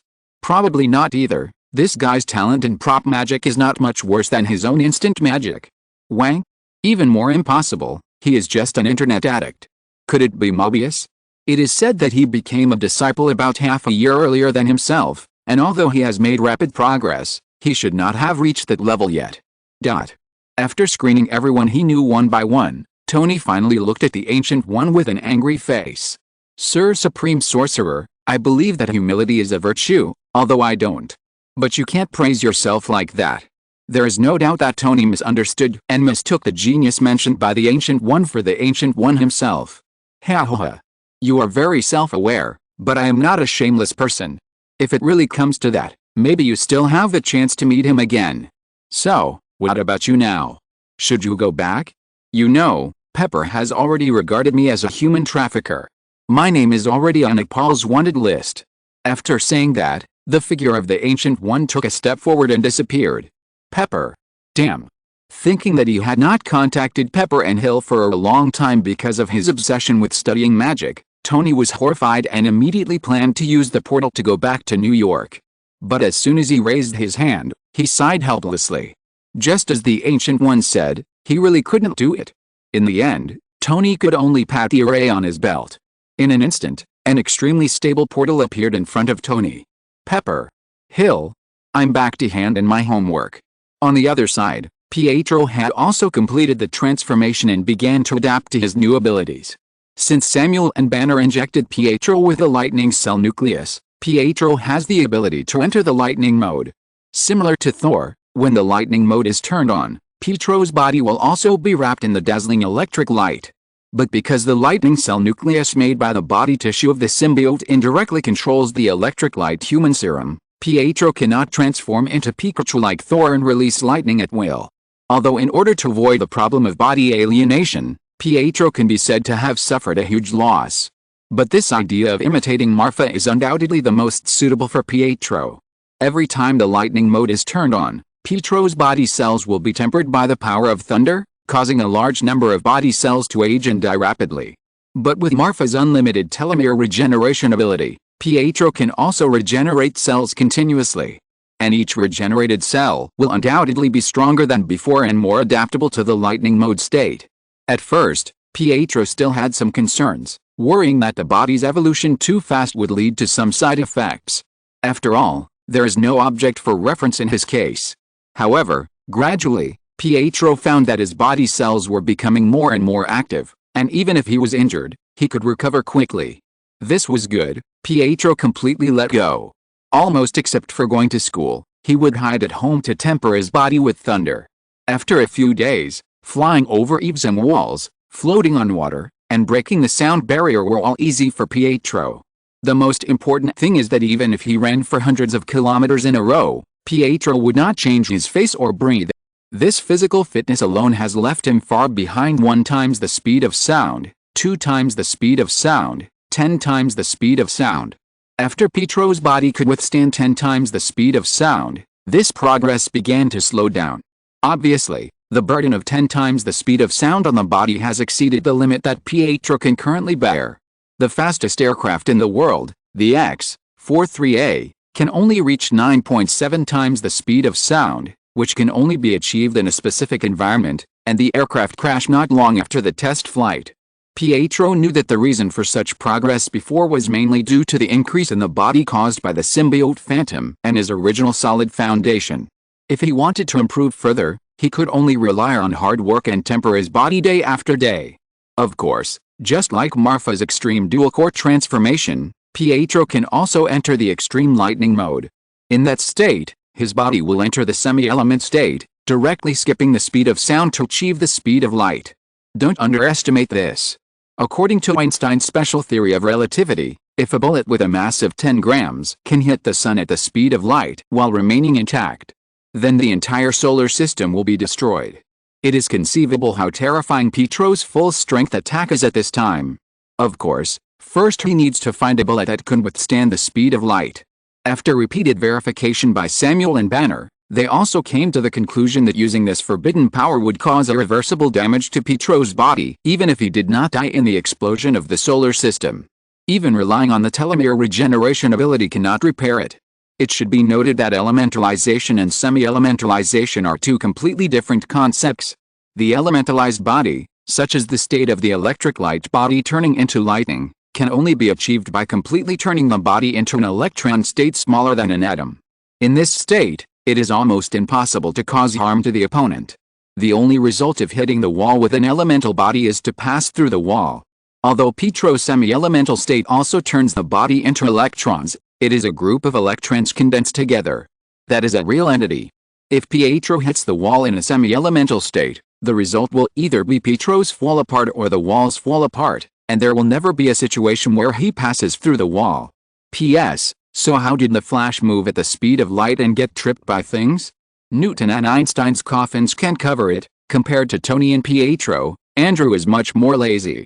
Because he is wanted, Andrew squats on the roof all day long to peek at May or Gwen. Compared with Toby, who is surrounded by women and spends his days in debauchery, it's like one is in heaven and the other is in hell. That misery and loneliness. Chapter 260 The Princess and the Princess. Time passed quietly without knowing it, and Hela had personally trained Thor for a week. It's not that Hela didn't want to return to Asgard for revenge immediately, nor did it mean that Hela forgave Loki's betrayal, but that Hela's situation at this time was completely different from the original plot. First of all, Odin was not dead. With Odin's protection, it was not easy to take down Asgard. And because of the long-term imprisonment, Hela's fighting skills have become a little rusty. In order to regain her peak, she needs a strong person to warm up with her. Don't say it, it's just a coincidence. Thor has just gained a new ability. Although they are all thunder powers, Thor can use them easily, but he needs some time to adapt to fighting without a hammer. Well, this is fate. In the training room, Hela's figure was seen moving quickly like a ghost. Whenever she passed near Thor, the sword of the night sky would cut her body without hesitation, colliding with the scales on Thor's body, splashing a ground of sparks. And Thor, too, showed no sign of weakness. In the lightning escape mode, Thor was like a tank, without too much fancy tricks, just reckless. Wherever the lightning passed, it was charred black. Sister, I think it was absolutely the most foolish thing for you to give up Mjolnir. That broken sword is no match for my Thor's hammer. Thor said somewhat complacently. Really? It seems that you have almost mastered the power now, so I will be serious. Hela's mouth corners slightly raised, and her hands immediately wiped her head. In an instant, a crown with sharp horns appeared on Hela's head. At the same time, the clothes that Marfa gave Hela for changing clothes also immediately turned into a set of black and green battle armor. Clothes show. Thor's eyes twitched, and he obviously didn't care about Hela's change of clothes. The next second, Hela stretched out her hands, and the night sky sword immediately split into two and appeared between her palms. Then, the night sky sword actually lit up with a dark green light. Thor, let me tell you, because your power is too weak, I am afraid that I will kill you directly, so I specially sealed the blade of the night sky sword. But since you look down on it, then you can have a good taste of its power. As soon as the voice fell, Hela threw the night sky sword in her left hand. In an instant, the night sky sword turned into 2, 2 into 4, and 4 into thousands. The black and black blade instantly enveloped Thor's figure. Fuck. Are you kidding me? Obviously, Thor was also stunned by the scene in front of him. The most important thing is, as Hela said, the night sky sword gave Thor only a sense of toughness before, but now Thor can clearly feel the incomparable sharpness from the night sky sword. Thor can imagine that if he is chopped by the night sky sword again like before, even if he will not be beheaded, his skin will be torn and his scales will be scattered all over the ground. What's more, there are not just one blade, but tens of thousands of blades. Buzz! With a buzzing sound, countless black blades began to shoot towards Thor in an orderly manner, just like soldiers hearing the general's order. What else can Thor do now? He can't just stand there with his hands behind his back and let Hela kill him. The next second, Thor burst out the power of thunder around him, and a blue light instantly soared into the sky. Then the thunder protected Thor in the form of electromagnetic field. No matter how many blades there are, once they reach 3 meters in front of Thor, they can't move any further. Obviously, this is the ability of the Electric Man to control objects electromagnetically. And this is exactly the ability that Thor did not have before. Seeing that her moves were blocked by Thor, Hela was not shocked. After a few days, she already knew Thor's strength. Hela bent her body slightly and thrust a night sky sword in her right hand in front of her. An incredible scene happened. The night sky sword actually disappeared. Watching Hela's action from a distance, Thor immediately felt a chill on his back. If Marfa was present, he would definitely recognize this move. In the original plot, Hela almost destroyed the lake under the Rainbow Bridge with this move. Sure enough, Before Thor could figure out where his fear came from, the ground under his feet began to tremble. Swish! Swish! Swish! Swish! Countless sharp blades as big as rockery rose from the ground, and in an instant, the entire training ground turned into a mountain of knives. Thor's electromagnetic force field also collapsed at this moment. Without the protection of the electromagnetic force field, the sword blades in the sky immediately swept towards Thor's body. For a time, the sword shadows were heavy and the sword energy was everywhere. Thor had no chance to fight back. It was impossible to escape from this mountain of swords and rain of swords. Seeing that the sword of the night sky was about to cut Thor into pieces, Hela waved her jade hand, and all the sharp blades stopped 1 centimeter in front of Thor, and then slowly turned into nothingness. But even so, Thor was still severely injured by the sharp sword energy, and his whole body was covered with blood. He collapsed on the ground like a clownfish with its scales scraped off. Compared with the power of Thor that originally lurked in his body, the power of the Electric Man was far inferior. If Thor had used his own thunder power before, I am afraid the ending would not be so miserable. What do you think? Was it really stupid for me to give up the hammer? Hela took back the sword of the night sky and looked at Thor lying on the ground with disdain. No, no, no, I'm the stupid one, I'm the one. Thor said weakly, but just as he finished speaking, he began to cough up blood involuntarily. Obviously, even if Hela's attack didn't hit Thor, it still caused him serious injuries. Since you like your broken hammer so much, let your brother-in-law, let Marfa find it for you. If Marfa can isolate Odin's power like before, maybe I can remove the restriction on the hammer for you. Hela realized her mistake and her cheeks immediately turned red. Compared with the image of the domineering queen before, she was completely different.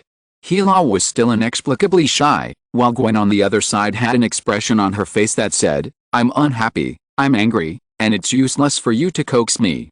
Marfa brought a pair of siblings back to the company and even gave Hela and Thor a few sets of clothes to change. Of course, Gwen couldn't hide it from her. Any woman would probably do the same after learning about the woman's clothes her boyfriend sent off. Gwen, listen to my explanation. It's really not what you think. Hela and I are absolutely innocent. What's more, she is an alien. How could I be interested in an alien? I'm not Star-Lord. Marfa followed Gwen happily and explained with a face full of resentment. Now he can understand Tony's suffering. Huh? What are you explaining to me? You should explain to that princess. Princess? How great. I heard that she is a queen. She has a good figure and good looks. Maybe she can directly inherit the throne and reach the peak of life? Gwen said with a jealous look. No, the princess you are talking about is serious or not? Marfa said with a wry smile. Puff. Gwen laughed. Obviously, this smile proved that her previous jealousy was all fake and she was just teasing Marfa. Slippery tongue, tell me the truth, have you ever ordered an improper princess? The last time I saw Toby, he had many princesses around him. Gwen said with a slightly evil smile. Good fellow, you are still pretending. Since he already knew that Gwen was teasing him, Marfa's previous embarrassment naturally disappeared. He immediately walked up to Gwen and held her in his arms, pinching Gwen's nose in a pretended angry way. For a moment, the atmosphere between the two became charming. At this moment, a colorful light flashed outside the Earth's atmosphere. When the light faded, the strange-shaped spacecraft was like a little bat in the Zuma pavilion, a dark mass. The ground of the Earth was shrouded in a layer of haze. On New York's 3rd Avenue, a pair of dogs and women kissing each other only felt the sky darken. Then, the man's body trembled violently. The lips and teeth parted, ignoring the transparent thin thread that was still connected. The man frowned and looked up with a serious expression. Are you here? Chapter 261 Successfully Passing the Buck. There are so many adulterers in the world, but adulterers are rare. Tony Stark, who disappeared for a long time inexplicably, will not end up well when he returns to Sheffield. But is there anything better than handing in homework to calm Sheffield? Obviously not. Relying on the magical potion of legendary technology, Tony, who has been fighting for a day and a night, has proved this truth again with his actions. It's just that physical fatigue can be cured by potions, but mental fatigue cannot be repaired by potions. At this time, Tony was lying on the rooftop apron of Stark Industrial Building with a pair of dark circles under his eyes. His eyes were dull, and he was enjoying the peace after the war. Pepper and Hill had fallen asleep at this time. Obviously, They were both very satisfied with the homework Tony handed in. With Marfa's potion to heal the body, neither Pepper nor Hill would worry about their big belly problems. In short, it was not for anything else, but to make Tony deeply understand his mistakes. This time it was a small punishment but a big warning. If he still refuses to change his ways and dares to disappear again, then it would be nothing but reasoning with reason and moving with emotion. Suddenly, the sky over New York was inexplicably covered with a layer of haze. "Sir, satellite detection shows that tens of thousands of UFOs suddenly appeared in low Earth orbit. According to coordinate analysis, they are located over New York." Jarvis' voice suddenly rang out, making Tony's expression of despair immediately serious. "Perform virtual projection and present the real-time picture," Tony said seriously. "Okay, sir." As soon as the voice fell, the virtual projection of the Earth appeared in front of Tony Stark. And in the low Earth orbit of the Earth were the countless spaceships from Jotunheim. "Contact Marfa and Nick Fury immediately." Seeing the menacing appearance of those spaceships, Tony was immediately stunned. "No need, I'm here." Just as Tony stood up and prepared to change his clothes to fight, Marfa's voice sounded behind Tony. "What are those? Don't tell me, there are still things you don't know." Tony took a deep breath and said, "Sir, Nick Fury's communication has been connected, and the other party has requested a video call. Start the video immediately." As Tony's voice fell, a black salted egg appeared in front of Tony Stark and Marfa Maximoff. "Tony, the situation is urgent, so I'll make it short." "Oh? Marfa is here too, just in time. I wanted to contact you later. There is currently a large group of UFOs gathering in low Earth orbit, and we are already trying to communicate with them. Judging from the other party's formation, it is obvious that they are here with bad intentions. I once again invite you, and of course Wanda, Pietro, Toby and Natalia to join the Avengers and work with us to deal with this incident together." Nick Fury frowned and said worriedly. Unlike others, Nick Fury had participated in the dispute between the Kree and the Skrulls decades ago. He deeply understood the power of extraterrestrial civilizations. The reason why he has always kept the Avengers in mind for many years is that he is worried that similar problems will occur again. Last time, Carol Danvers turned the tide, but this time, Earth can only rely on its own forces. If there is a strong team, even if it cannot turn the tide like Carol, it will definitely allow Earth to gain more advantages in the battle between the two civilizations. "Marfa, don't you want to say something?" Unlike Nick Fury, Tony obviously knows more about Marfa. Since the other party has come to him one step ahead, it is natural that he has already mastered some intelligence. When Nick Fury heard this, his eyes flashed. As the king of agents, if Black Salted Egg can't even hear the hidden meaning of Tony's words, then his identity as the director of SHIELD would be a waste. To be honest, the other party's target this time is not the Earth. The director should still remember the hammer incident in New Mexico. Marfa rubbed his nose and said awkwardly, "The reason for this is that Marfa is guilty. After all, if he hadn't made trouble, how could Asgard make a fuss and directly send a large army to invade the Earth?" To be honest, the current situation was beyond Marfa's expectations, but it was reasonable. According to Marfa's original plan, after Hela regained her freedom and power, she should have killed Asgard as soon as possible, just like the original plot. And Marfa did hint to Hela many times that he had the space gem and could send it to Asgard. However, Marfa is a human after all, not a prophet, let alone a god. The current development of events has long deviated from the original plot. How can Marfa know Hela's thoughts? Hela has already given a clear response to Marfa's hint. Although Odin must wake up from hibernation to deal with Hela.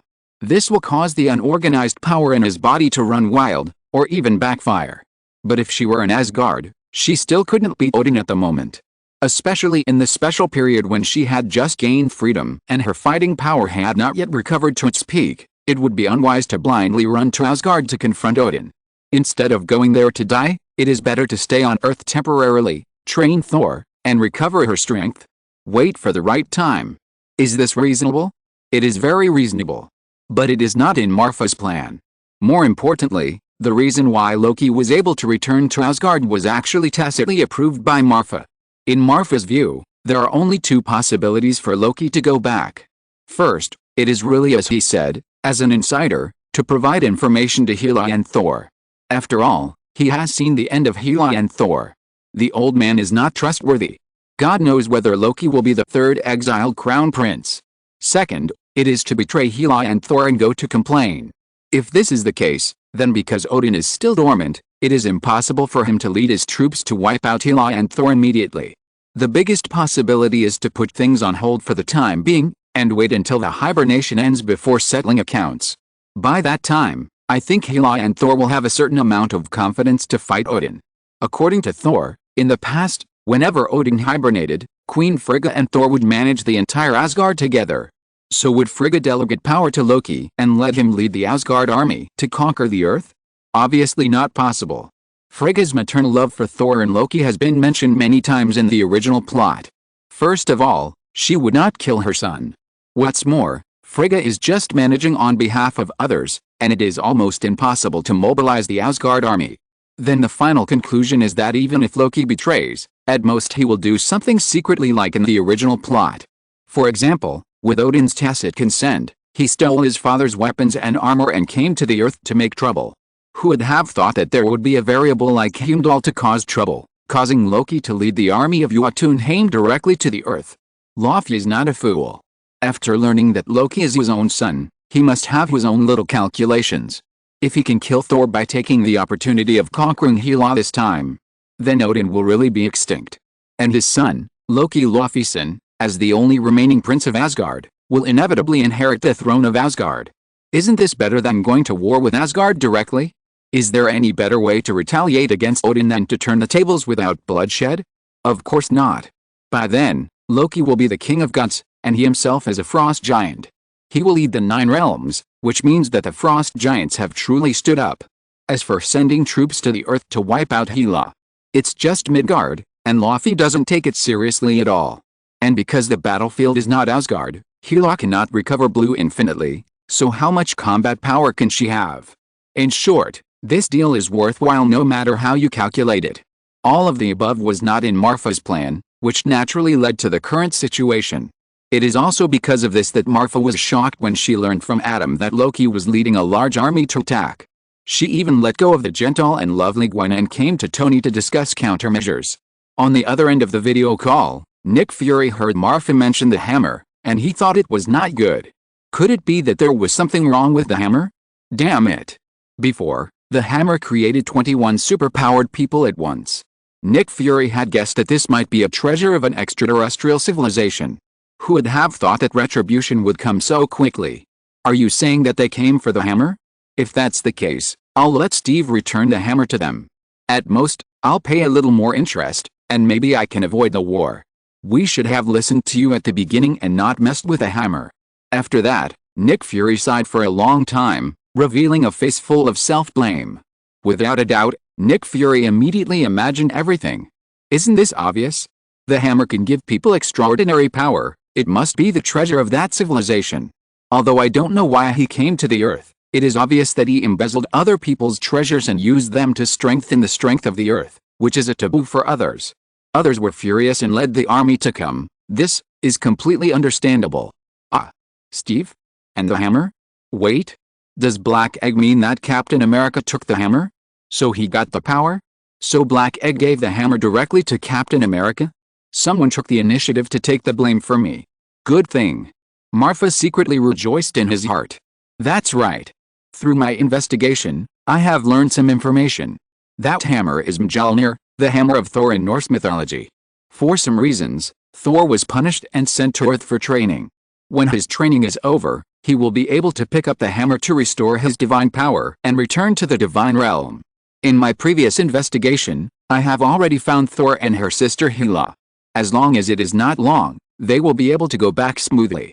But you let Steve pick up the hammer and take away Thor's power. If I am not mistaken, the one who is leading the army now is Thor's younger brother Loki. He is here to avenge his brother. Marfa lied without changing his face and breathing. Oh hey. Are you kidding me? Tony touched Marfa's forehead and confirmed that Marfa did not have a fever before saying, "What do you think?" Marfa said seriously. "This is too outrageous. You said everything about the Thor in mythology." Tony said in disbelief. "No. Tony, this is probably true. You should know about Steve Rogers' resurrection. After all, you hacked our system a lot. And not long ago, Steve and 20 other people obtained the power of thunder through the hammer. This is obviously consistent with what Marfa said. Nick Fury obviously realized his mistake and said with some self-blame, "Tony. No, it should be you. You return the hammer to them now. At most, you can pay them some money or something? Since the hammer is theirs, they should be able to take back the power of thunder." Tony obviously wanted to use his money again. "Well, Tony, if I tell you that I borrowed your hill to sleep for a few days, and then returned it to you and compensated you with some money, would you be willing?" Nick Fury said. "You'd better be careful when talking to me, otherwise don't blame me for dismantling your shield." Tony Stark threatened. "Obviously, you don't like it. I think they think so too." Chapter 262 War is coming. Obviously, the black salted eggs nowadays are very conscious of taking the blame, and even gave an example to prove their fault. Very conscious. Marfa was very happy in his heart. But even if he took the blame, he still had to fight. This time the situation is special. I will call Wanda, Pietro and Toby to join the battle, but whether they are willing to join the Avengers is their business. Anyway, I have no interest in your civilian organization," Marfa said after a moment of hesitation. Indeed, this time it involves a battle between two tribes, and if the nest is overturned, there will be no eggs left intact. Even if Marfa wanted to protect Wanda and Pietro, it would be impossible to do so under such special circumstances. Don't you understand yet? The power of an individual is limited. Only when you special people unite can you become a sharp blade and shield to protect the Earth. Nick Fury was very dissatisfied with Marfa's answer. If Marfa hadn't spoken for him, Wanda and Pietro would obviously not have joined the Avengers, not to mention Toby, who had been expelled from SHIELD by him. Mr. Director, you have to understand that, first of all, civil organizations do not have wages or benefits. I can't let my brother and sister work for you for free. They are currently focusing on their studies.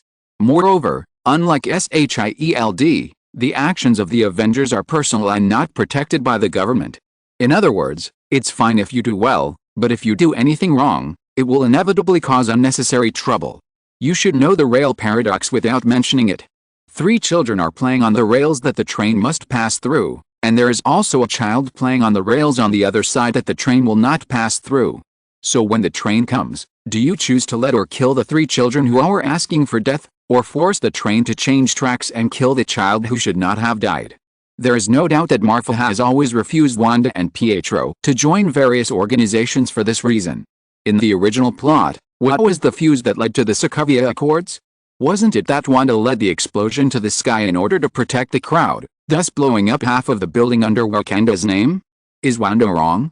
On one side is a larger number of people, and on the other side is an office building with fewer people. Now, Wanda is completely right in her position of sacrificing small gains for big gains. But should the people of Wakanda die? Obviously not.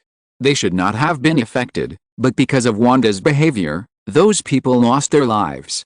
So, it doesn't matter what Wanda does, what matters is who she represents. In the original plot, Wanda's identity is just a member of the Avengers, a member of a civilian organization. Therefore, even if she did what she thought was right, there are still a large number of people who look at her with hatred. But what if Wanda didn't participate?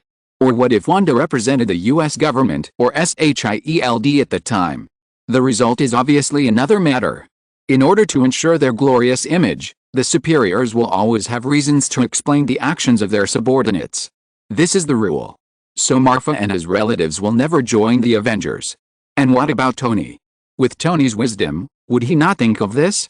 Obviously not. That is why Tony in the original plot chose to sign the Sokovia Accords. In this way, although his actions would be restricted, because he represented different interest groups, no matter what kind of impact he caused during the execution of the mission, someone would pay for it. Nick Fury on the other end of the video was silent. Indeed, the reason why he did not invite Wanda and Pietro to join S.H.I.E.L.D. again was largely because of Toby. Toby is a person with a bad record. If he still belongs to S.H.I.E.L.D., then all the illegal acts he has done now, Nick Fury, the director, will have to pay for it. And what if Toby joins the Avengers? Nick Fury can get rid of himself completely. Because of this, after recruiting Bronski, Steve and the 20 Electric Warriors, Nick Fury couldn't wait to kick them all out of S.H.I.E.L.D. and join the Avengers. Of course, this is only half of the reason. The other half is because after the Cosmic Cube incident, Nick Fury has become suspicious of S.H.I.E.L.D. Nick Fury was worried about putting such a powerful team in a S.H.I.E.L.D. that he could not control. Well, you have your freedom. Even as your boss, I can't make a decision for you. But don't forget that you are the investor of the Avengers. Since the birth of the Avengers, the relationship between you and the Avengers has been unchangeable. I hope you can consider my proposal again. After that, Nick Fury was the first to hang up the video call. Damn black salted egg, you dare to trick me. At this time, Marfa's eyes were already bloodshot, and he subconsciously punched the wall beside him. The tempered glass of the Stark Industrial Building, which was said to be bulletproof, was immediately shattered by this punch. Tony. What the hell, you are angry, what's the point of smashing my house? But Tony is a generous person. It's just a few pieces of glass, so he won't fall out with Marfa. There is no doubt that Marfa was in a terrible mood at this time. Originally, he just wanted to stabilize Black Egg through sponsorship. After all, even if he is Hydra, it is not time to overturn the table with Black Egg. The identity of S.H.I.E.L.D. is still very useful to Marfa. But what he never expected was that when Clark came to ask for investment and sponsorship, Nick Fury had already dug a pit for him. It is hard to guard against.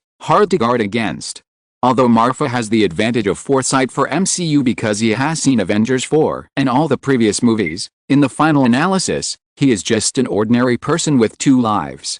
In terms of non-plot matters, Marfa is far less shrewd than Nick Fury.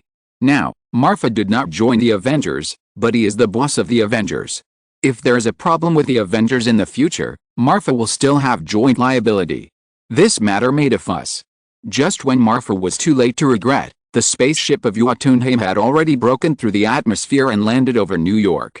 In the original plot of Avengers 1, when the Chitauri army attacked the Earth, they came to the Earth through the wormhole created by the Cosmic Cube. The real large army did not come to the Earth at all. And now? Although the number of Jotunheim's army is far less than that of the Chitauri army, but they all appeared over New York. One is the vanguard of a big force, and the other is the main force of a small force. There is no doubt that the aliens facing New York now are much more than the original plot of Avengers 1. Adam, order Ivan to prepare drones, load various potions, and supply the Avengers members and our people at any time. In addition, notify Dr. Banner and let him take Gwen, Samuel, Ivan and Betty to hide in the underground shelter of legendary technology. Unless it is absolutely necessary, he is not allowed to participate in the war. Please help me notify Pietro, Wanda, Hela, Thor and Toby, and let them gather at the Stark Industrial Building. We are ready to fight. At this point, there is only one way. Chapter 263, Giant Beast Vanguard. Like Marfa, S.H.I.E.L.D. has also arranged for the Thunderbolts, Splinter, Hawkeye, and Black Widow to take the Quinjet to New York. In Nick Fury's view, his big mistake has been made, so there's only one way to go. When the other party sees the strength of the Earth, there may be room for communication and negotiation. As for now, Loki obviously doesn't want to negotiate with the humble Midgardians. Through the conversation with Luffy, Loki has learned that Jotunheim had invaded Midgard a long time ago. At that time, Jotunheim was in the expansion period, and it wanted to use Midgard as a second base to develop and strengthen Jotunheim's strength. However, Odin led the army to come when Jotunheim was almost about to take over Midgard. After a battle, Jotunheim's forces were finally defeated and were crippled on the spot by the army led by Odin. It was also after that battle that Odin left the Cosmic Cube in a temporary palace in Midgard. This is why the Red Skull, John Schmidt, found the Cosmic Cube, setting off the sequel of the plot of Captain America 1.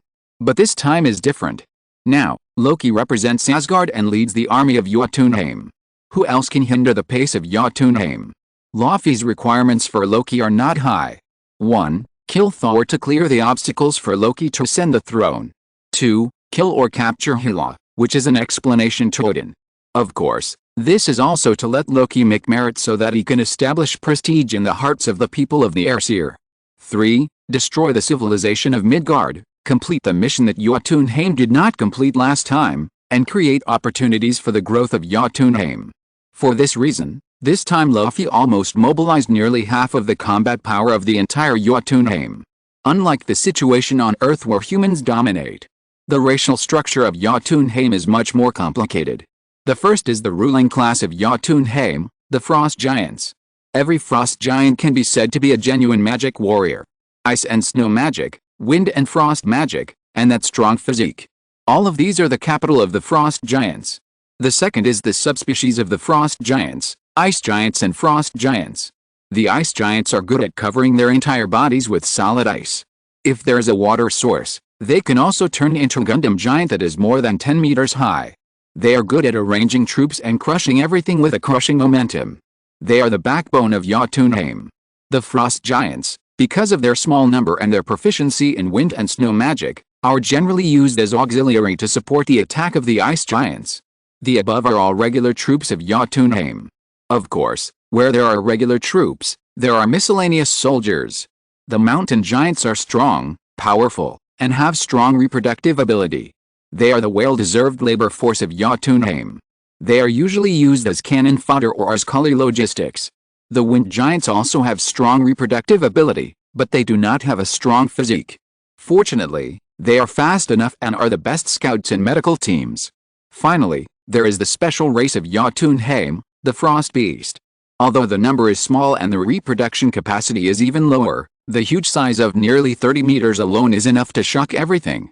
The frost beasts of Jotunheim and the fire dragons of Muspelheim are both known as the most powerful beasts in the 9 realms, which is evident from this. As expected, as the war started, dozens of frost beasts first descended on Earth. Boom boom boom.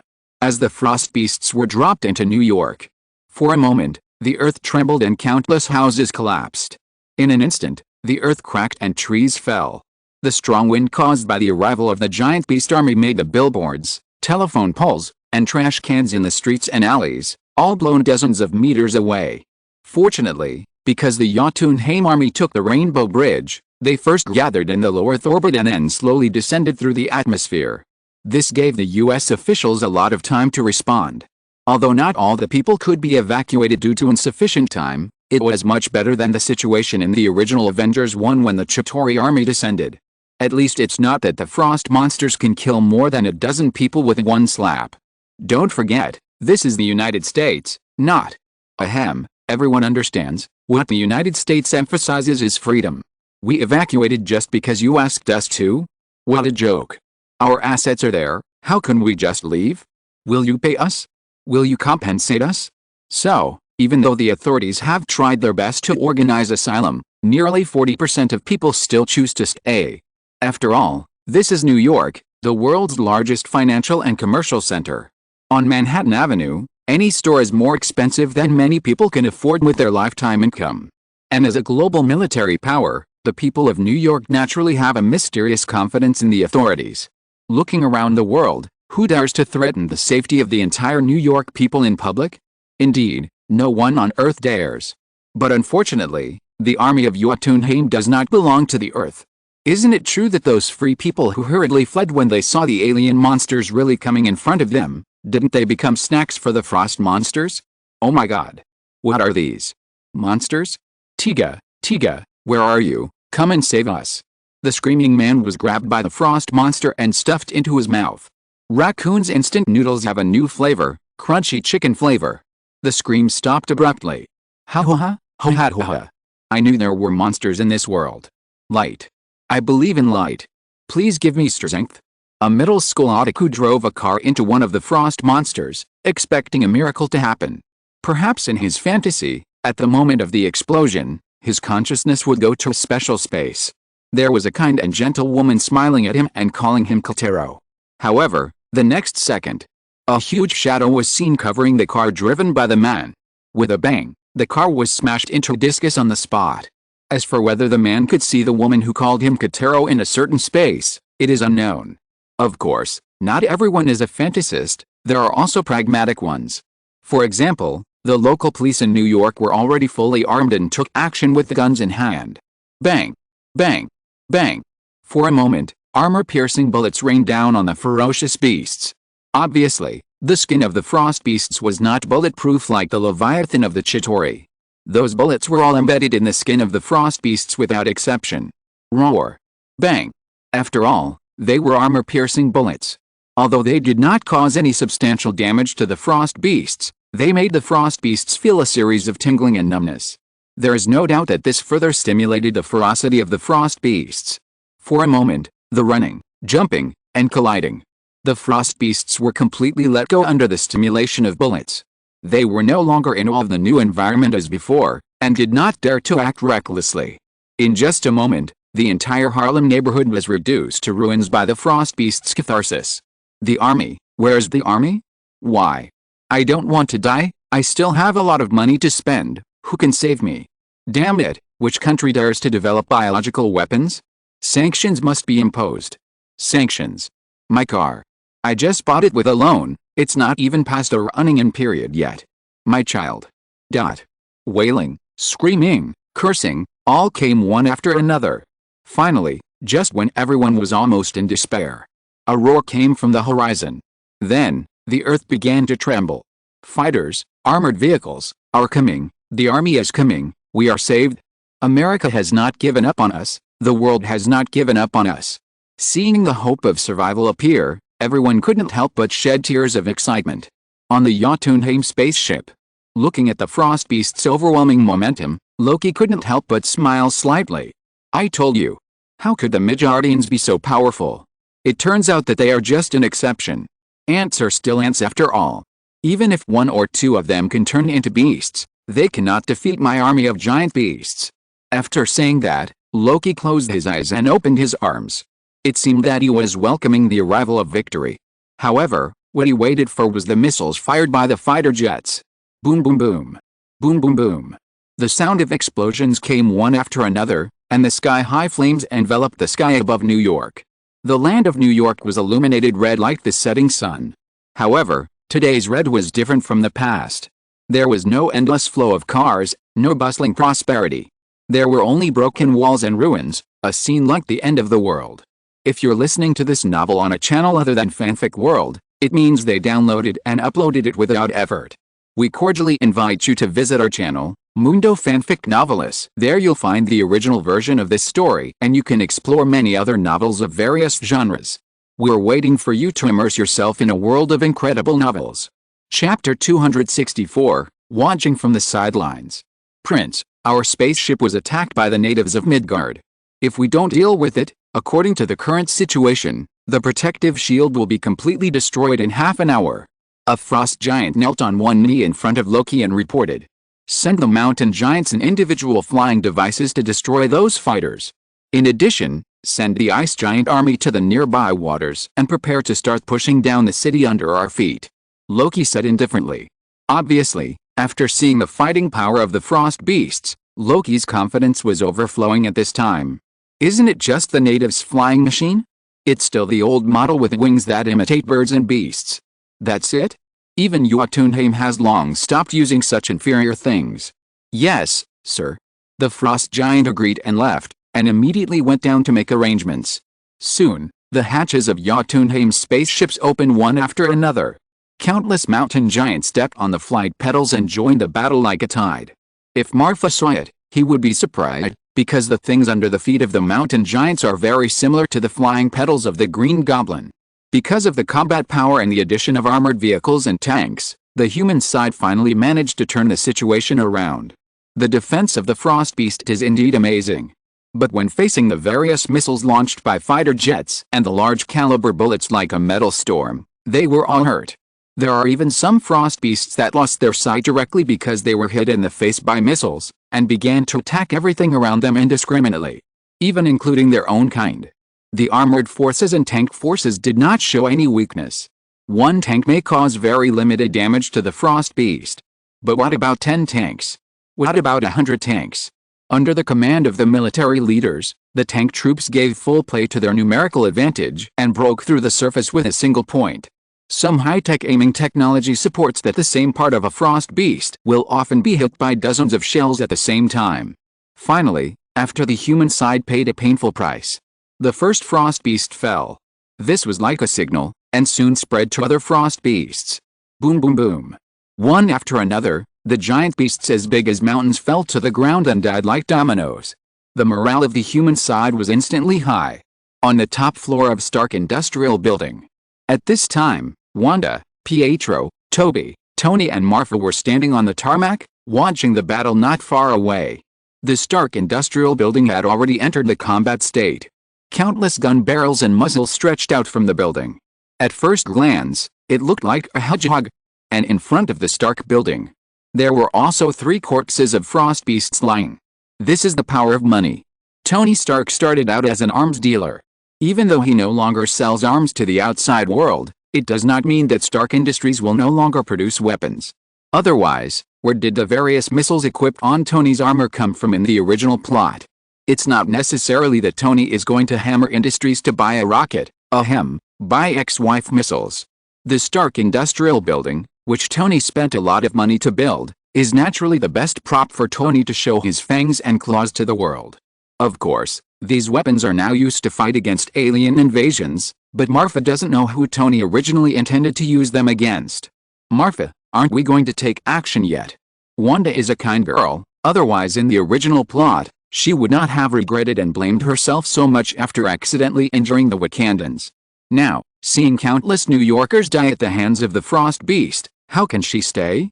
If it weren't for Marfa's strict prohibition, Wanda would have gone up to show her skills. No. It's not the right time yet. In the battle, it is inevitable that people and public buildings will be affected. If we take action now, after the war, the families of the affected people and even the US officials will put the blame on us. You can imagine what will happen to you and me by then. Marfa said tangledly, holding Wanda's eager hand. Yes, Marfa is not making this up. In the original plot of Captain America 3, countries around the world forced the Avengers to sign the Sokovia Accords on the grounds of accidental injuries in battle. And what evidence did they produce? Isn't it the video of Hulk and the Chitauri army destroying buildings during the battle? Isn't it the video footage of Sokovia flying into the sky and standing shoulder to shoulder with the sun when the Avengers fought against Ultron? When Marfa watched the movie, she was very indignant about this. The Avengers are obviously saving the world, but why did they become destroyers? There's only one answer: the pain is not enough. What if the Avengers acted later, when the whole New York was almost about to fall? Would anyone blame them for destroying public facilities and disregarding human lives? Obviously not. People would only admire and worship them as saviors. If this doesn't work, then just stay and wait until Washington is captured before taking action. Of course, this is based on a big premise, that is, the Avengers still have the strength to turn the tables after the Chitauri army captures New York. After all, it is different from now. At that time, the Chitauri army came to the Earth through a wormhole. The longer the time drags on, the more places there are. The pressure on the Avengers will also be greater. If the Chitauri army really waits for Washington to capture, I am afraid that no one can easily turn the tables except Ant Marvel. But now it is completely different. The number of enemies has long been exposed, and it is more, but it is unlikely to increase. So it is obviously more advantageous for Marfa to act later. Instead of being used as a gun by others, why not just stand by and watch, and wait until the humans see the strength of the enemy before taking action? At least in this way, after a part of the enemy is consumed, the people will be much safer, right? Marfa is not a native of this world. As a traverser, Marfa's biggest bond with this world is Natalia and Gwen. What does the life and death of others have to do with Marfa? What's more, don't forget that this is New York, the United States. Marfa was a real Chinese in his previous life. Regardless of the identity of the traverser or the reasons in his previous life, Marfa does not want to get into endless troubles in order to save some insignificant people. Marfa and others here can be said to be indifferent. But Nick Fury on the other side doesn't think so. What a joke. Who is Nick Fury? The director of SHIELD. And what does SHIELD do? Isn't it just to deal with such special events? If this battle is fought well, then Nick Fury is said to be loyal to his duty. If it is not fought well, then it is incompetence. Since you are not capable of doing the job of the director well, why do you retire? Not charging you with a crime of dereliction of duty is already very worthy of you. And from this point, we can also see how dark the heart of Black Egg is. In the original plot, S.H.I.E.L.D. took the lead in establishing the Avengers. If things are done well, it is the credit of Nick Fury. If things are done badly, it doesn't matter. The Avengers. Civilian organizations, what does it have to do with S.H.I.E.L.D. and Nick Fury? If you want to do the Sokovia Accords, do it yourself. If you want to play with evidence, go collect it yourself. If you want sanctions, go arrest people yourself. It is for this reason that Black Egg did not show up in the entire plot of Captain America 3. It is nothing more than to distance himself from the matter. Marfa is indeed not as meticulous as Nick Fury, nor as cunning as him. But if you think that you will be completely manipulated by the black salted egg, you are wrong. With the knowledge of the original plot and the performance of Nick Fury in the original plot, Marfa can prepare for the rainy day and prevent the disaster before it happens. This is his biggest reliance after the legendary game system. Of course, Changlong has the same idea as Marfa. Compared with Marfa, Changlong is obviously hiding deeper. What if the sky falls? The worst thing is to run to an alien planet. As long as he can survive in the MCU, Changlong can slowly steal the power of will and strengthen himself. Therefore, regarding the invasion of the Earth by Jotunheim, Changlong said, "It's none of my business." Alexander Pierce on the other side was not very calm at this time. Originally, S.H.I.E.L.D. wanted to fight, so it was better to kill Barton, Natasha, Steve and Bronski on the battlefield. But now?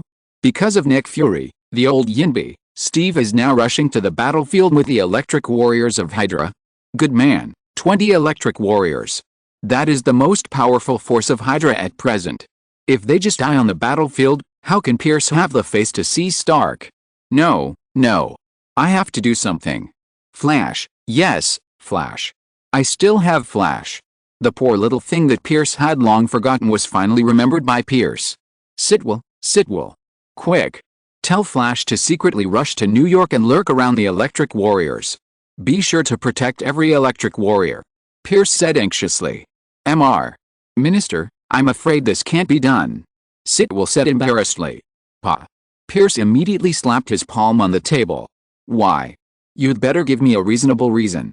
Pierce stared at Sitwell in front of him and glared at him. The reason why the Electric Warrior became Steve's little follower was because of the stupid things done by the damn bald man in front of him. Now, I want to protect the Electric Warrior, and he dares to tell me that he can do it? That, Flash should still be in Australia. He reported to me some time ago that he wanted to see kangaroos. I thought there were no missions recently, so I proved it. Sitwell said awkwardly. Kangaroo? UF King told me that he left the Electric Warrior alone and went to Australia because he wanted to see kangaroos. On the Australian prairie, Flash and Venom are enjoying the best air in the world at this time. Sunshine, grassland, breeze, and roasted kangaroos. Boss, you really don't want to consider it again? I heard that this thing doesn't taste very good. Looking at the piece of meat in front of him that exudes a strange smell, Flash said a little tangled. Asshole, you promised me to travel to every corner of the world and eat every kind of food. What's wrong? Do you regret it? Venom said with an unhappy face. How about we eat ostrich eggs? We stole a lot of them a few days ago. Flash said as he took out 3 giant eggs slightly smaller than his hut from his backpack. I don't want to eat that. It smells like scrambled eggs. Chapter 265, The Poisonous Spider Shows Its Power.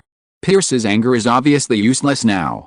The Australian prairie, let alone the communication signal problem, even if Flash has a satellite phone, it is impossible to get out of the prairie and rush back to New York in a short time.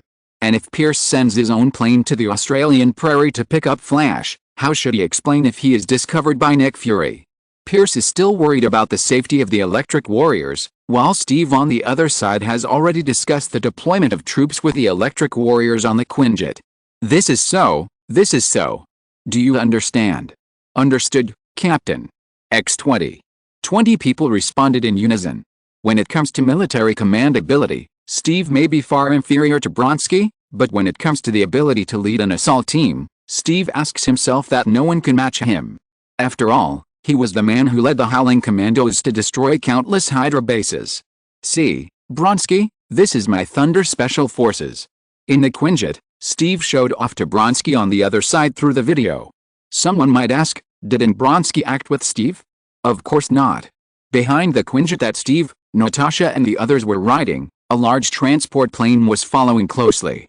In the cabin of the transport plane, Bronski was facing hundreds of soldiers who looked exactly like him, looking at Steve on the other side of the video with disdain. Brothers, Steve is demonstrating to us, what should we do? Bronski said in a deep voice. The next second, hundreds of middle fingers were raised. Convex, 0, convex, convex, 0, convex, convex, 0. Convex. These soldiers were exactly the same in height, appearance and movements, just like looking at themselves in the mirror. There is no doubt that these were the clones that Bronski split out after eating and drinking in this period of time.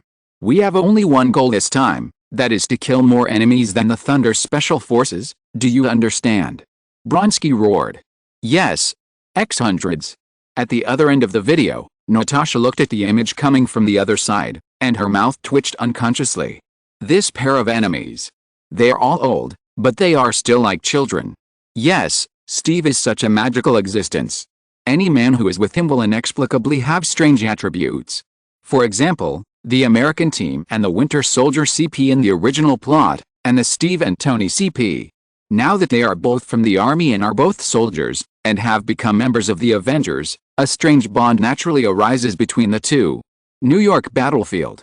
As the Mountain Giant soldiers, like a swarm of bees, rushed out of the hatch of the spacecraft on a pedal aircraft. Now, the pilots and the fighter jets were all stunned. Also stunned were the senior officers who were hiding in the base and commanding the battlefield through the surveillance screen. What's going on? You are not a man of honor. Are you playing the routine of bullying the few with the many? The officers held a combat meeting on the spot. More people? Although the population of the United States is far less than that of the two eastern countries, it should not be underestimated. We call for peace every day and want the world to reduce armaments, but that is just talk. In terms of armaments, who is worse than the United States? So, with a command, more fighters took off from various bases. And the direction they are heading to is undoubtedly New York. Just aliens, a mouthful of spit from each American can drown you. There is no doubt that this is the confidence of the United States. The strength of a single soldier may not be comparable to that of Jotunheim, but in terms of technology, judging from the opponent's spacecraft, it is obviously higher than the current technological level of the Earth. But there are many people on Earth. This is the main battlefield of mankind, not in Jotunheim. What is there to be afraid of? On the one hand, the command room has sent more fighters and armored vehicles to New York. On the other hand, worried that other countries will take advantage of the opportunity to add insult to injury after the war, the top U.S. officials have also strengthened the defense level of the border. Similarly, through the United Nations Security Council, the Superior Department of S.H.I.E.L.D., the United States has also asked for help from the world. After all, dealing with aliens is not something that can be done by the United States alone, right? You have to make some contribution, otherwise if we fall, you will not be able to have an easy life. Even if you don't contribute, you have to pay some money, otherwise when the war is settled, don't blame us, the great United States, for being ruthless. Because of the joining of the Mountain Giant flying soldiers, the human side, which had barely managed to stabilize the situation before, immediately fell into disadvantage again. The Mountain Giant's aircraft are not just technological products, just like Jotunheim spacecraft. In terms of technological level alone, the Earth has overestimated Jotunheim.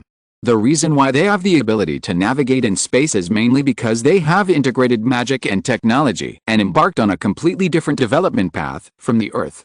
For example, the aircraft under the Mountain Giant's feet is powered by the specialty of Jotunheim, ice crystal stone.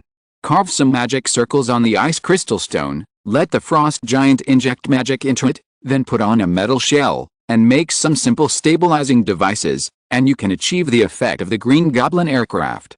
This means that the aircraft itself generates very little heat energy, and the life on Jotunheim is cold. This makes the heat-seeking missiles completely unable to play their due role. Without heat-seeking tracking, the only thing that can be relied on is the manual shooting of the fighter pilots. This undoubtedly greatly increases the difficulty of shooting down the enemy. After just one confrontation, countless fighters began to fall like mosquitoes sprayed with oleander insecticide. And what about the ice giants on the other side? You must know that New York City was originally a port city. The waters of the North Atlantic Ocean go straight to Manhattan along Staten Island and Brooklyn. This has led to a very developed water system in the entire New York. And with tens of thousands of plop sounds. But countless whirlpools immediately appeared in those rivers and waterways. Then, the ice giants, which are more than 10 meters high, revealed their figures as the water level of the river dropped sharply. Tap tap tap. Tap tap tap. Taking uniform steps, the ice giants walked out of the river one after another. Soon they gathered into a group. Unlike the frost behemoths that fought and destroyed based on their instincts, these ice giants, formed by the water absorbed by the ice giants, were just like a well-trained army. They quickly gathered together and began to push New York in the form of a square formation. Houses, buildings, hit. Cars, obstacles, hit.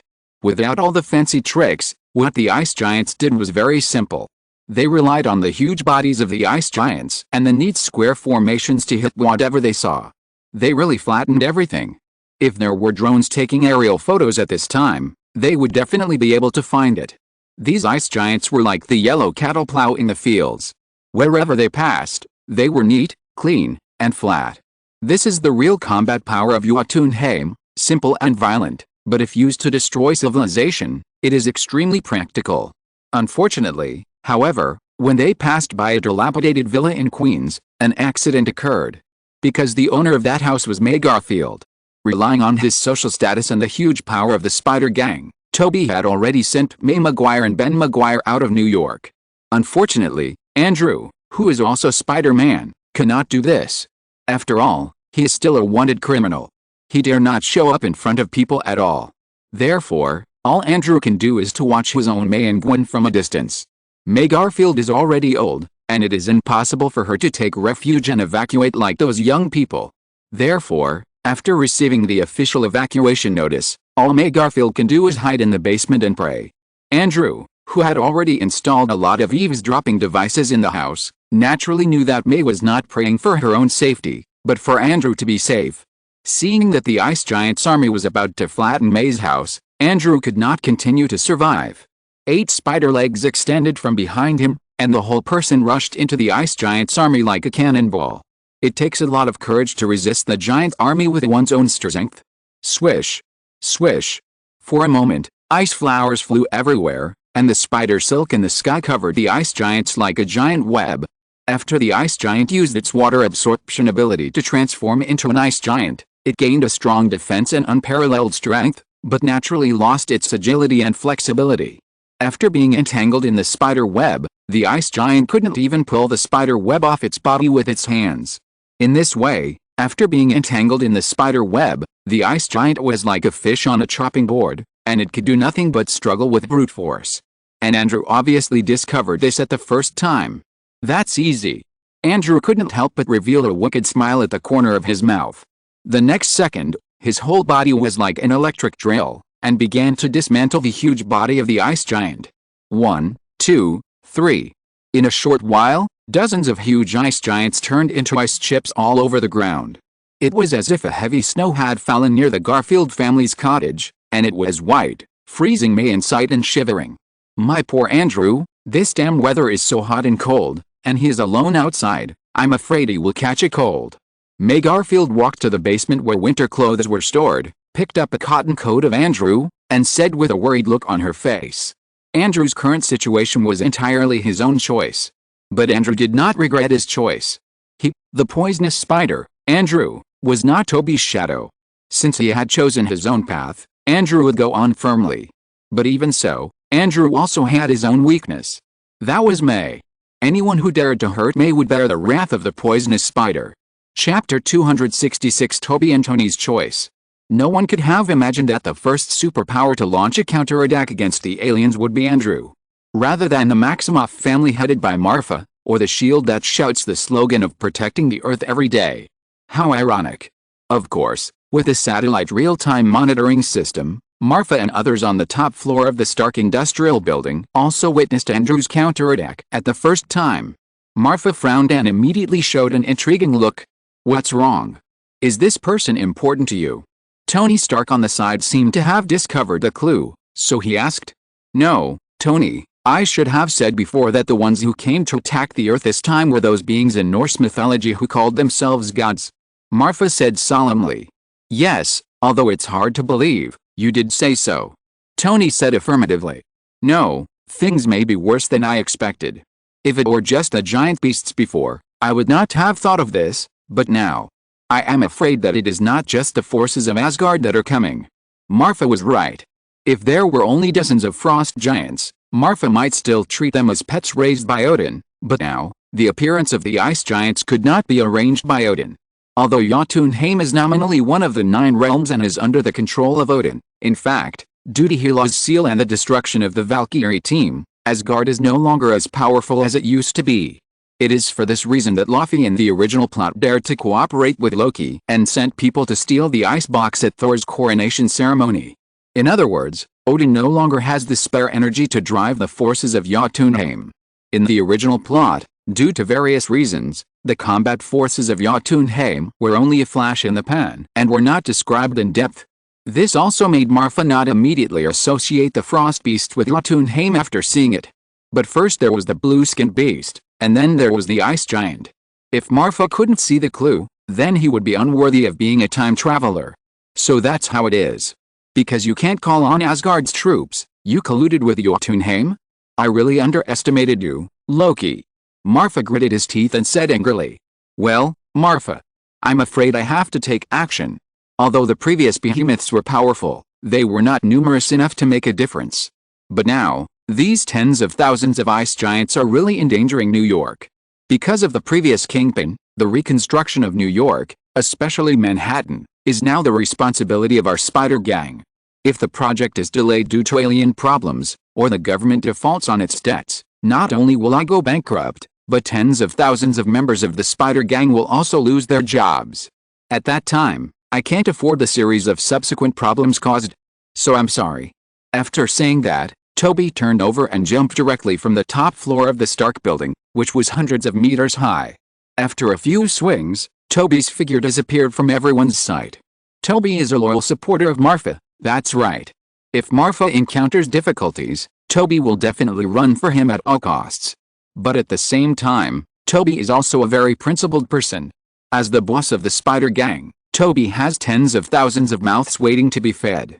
Once the Spider Gang's business goes wrong, it will inevitably lead to these tens of thousands of people returning to the status of vagrants again. This will lead to a sharp increase in gangsters in New York, and even the crime rate will rise sharply. This is obviously not in line with Toby's purpose of taking money to do things and collecting protection fees from every household.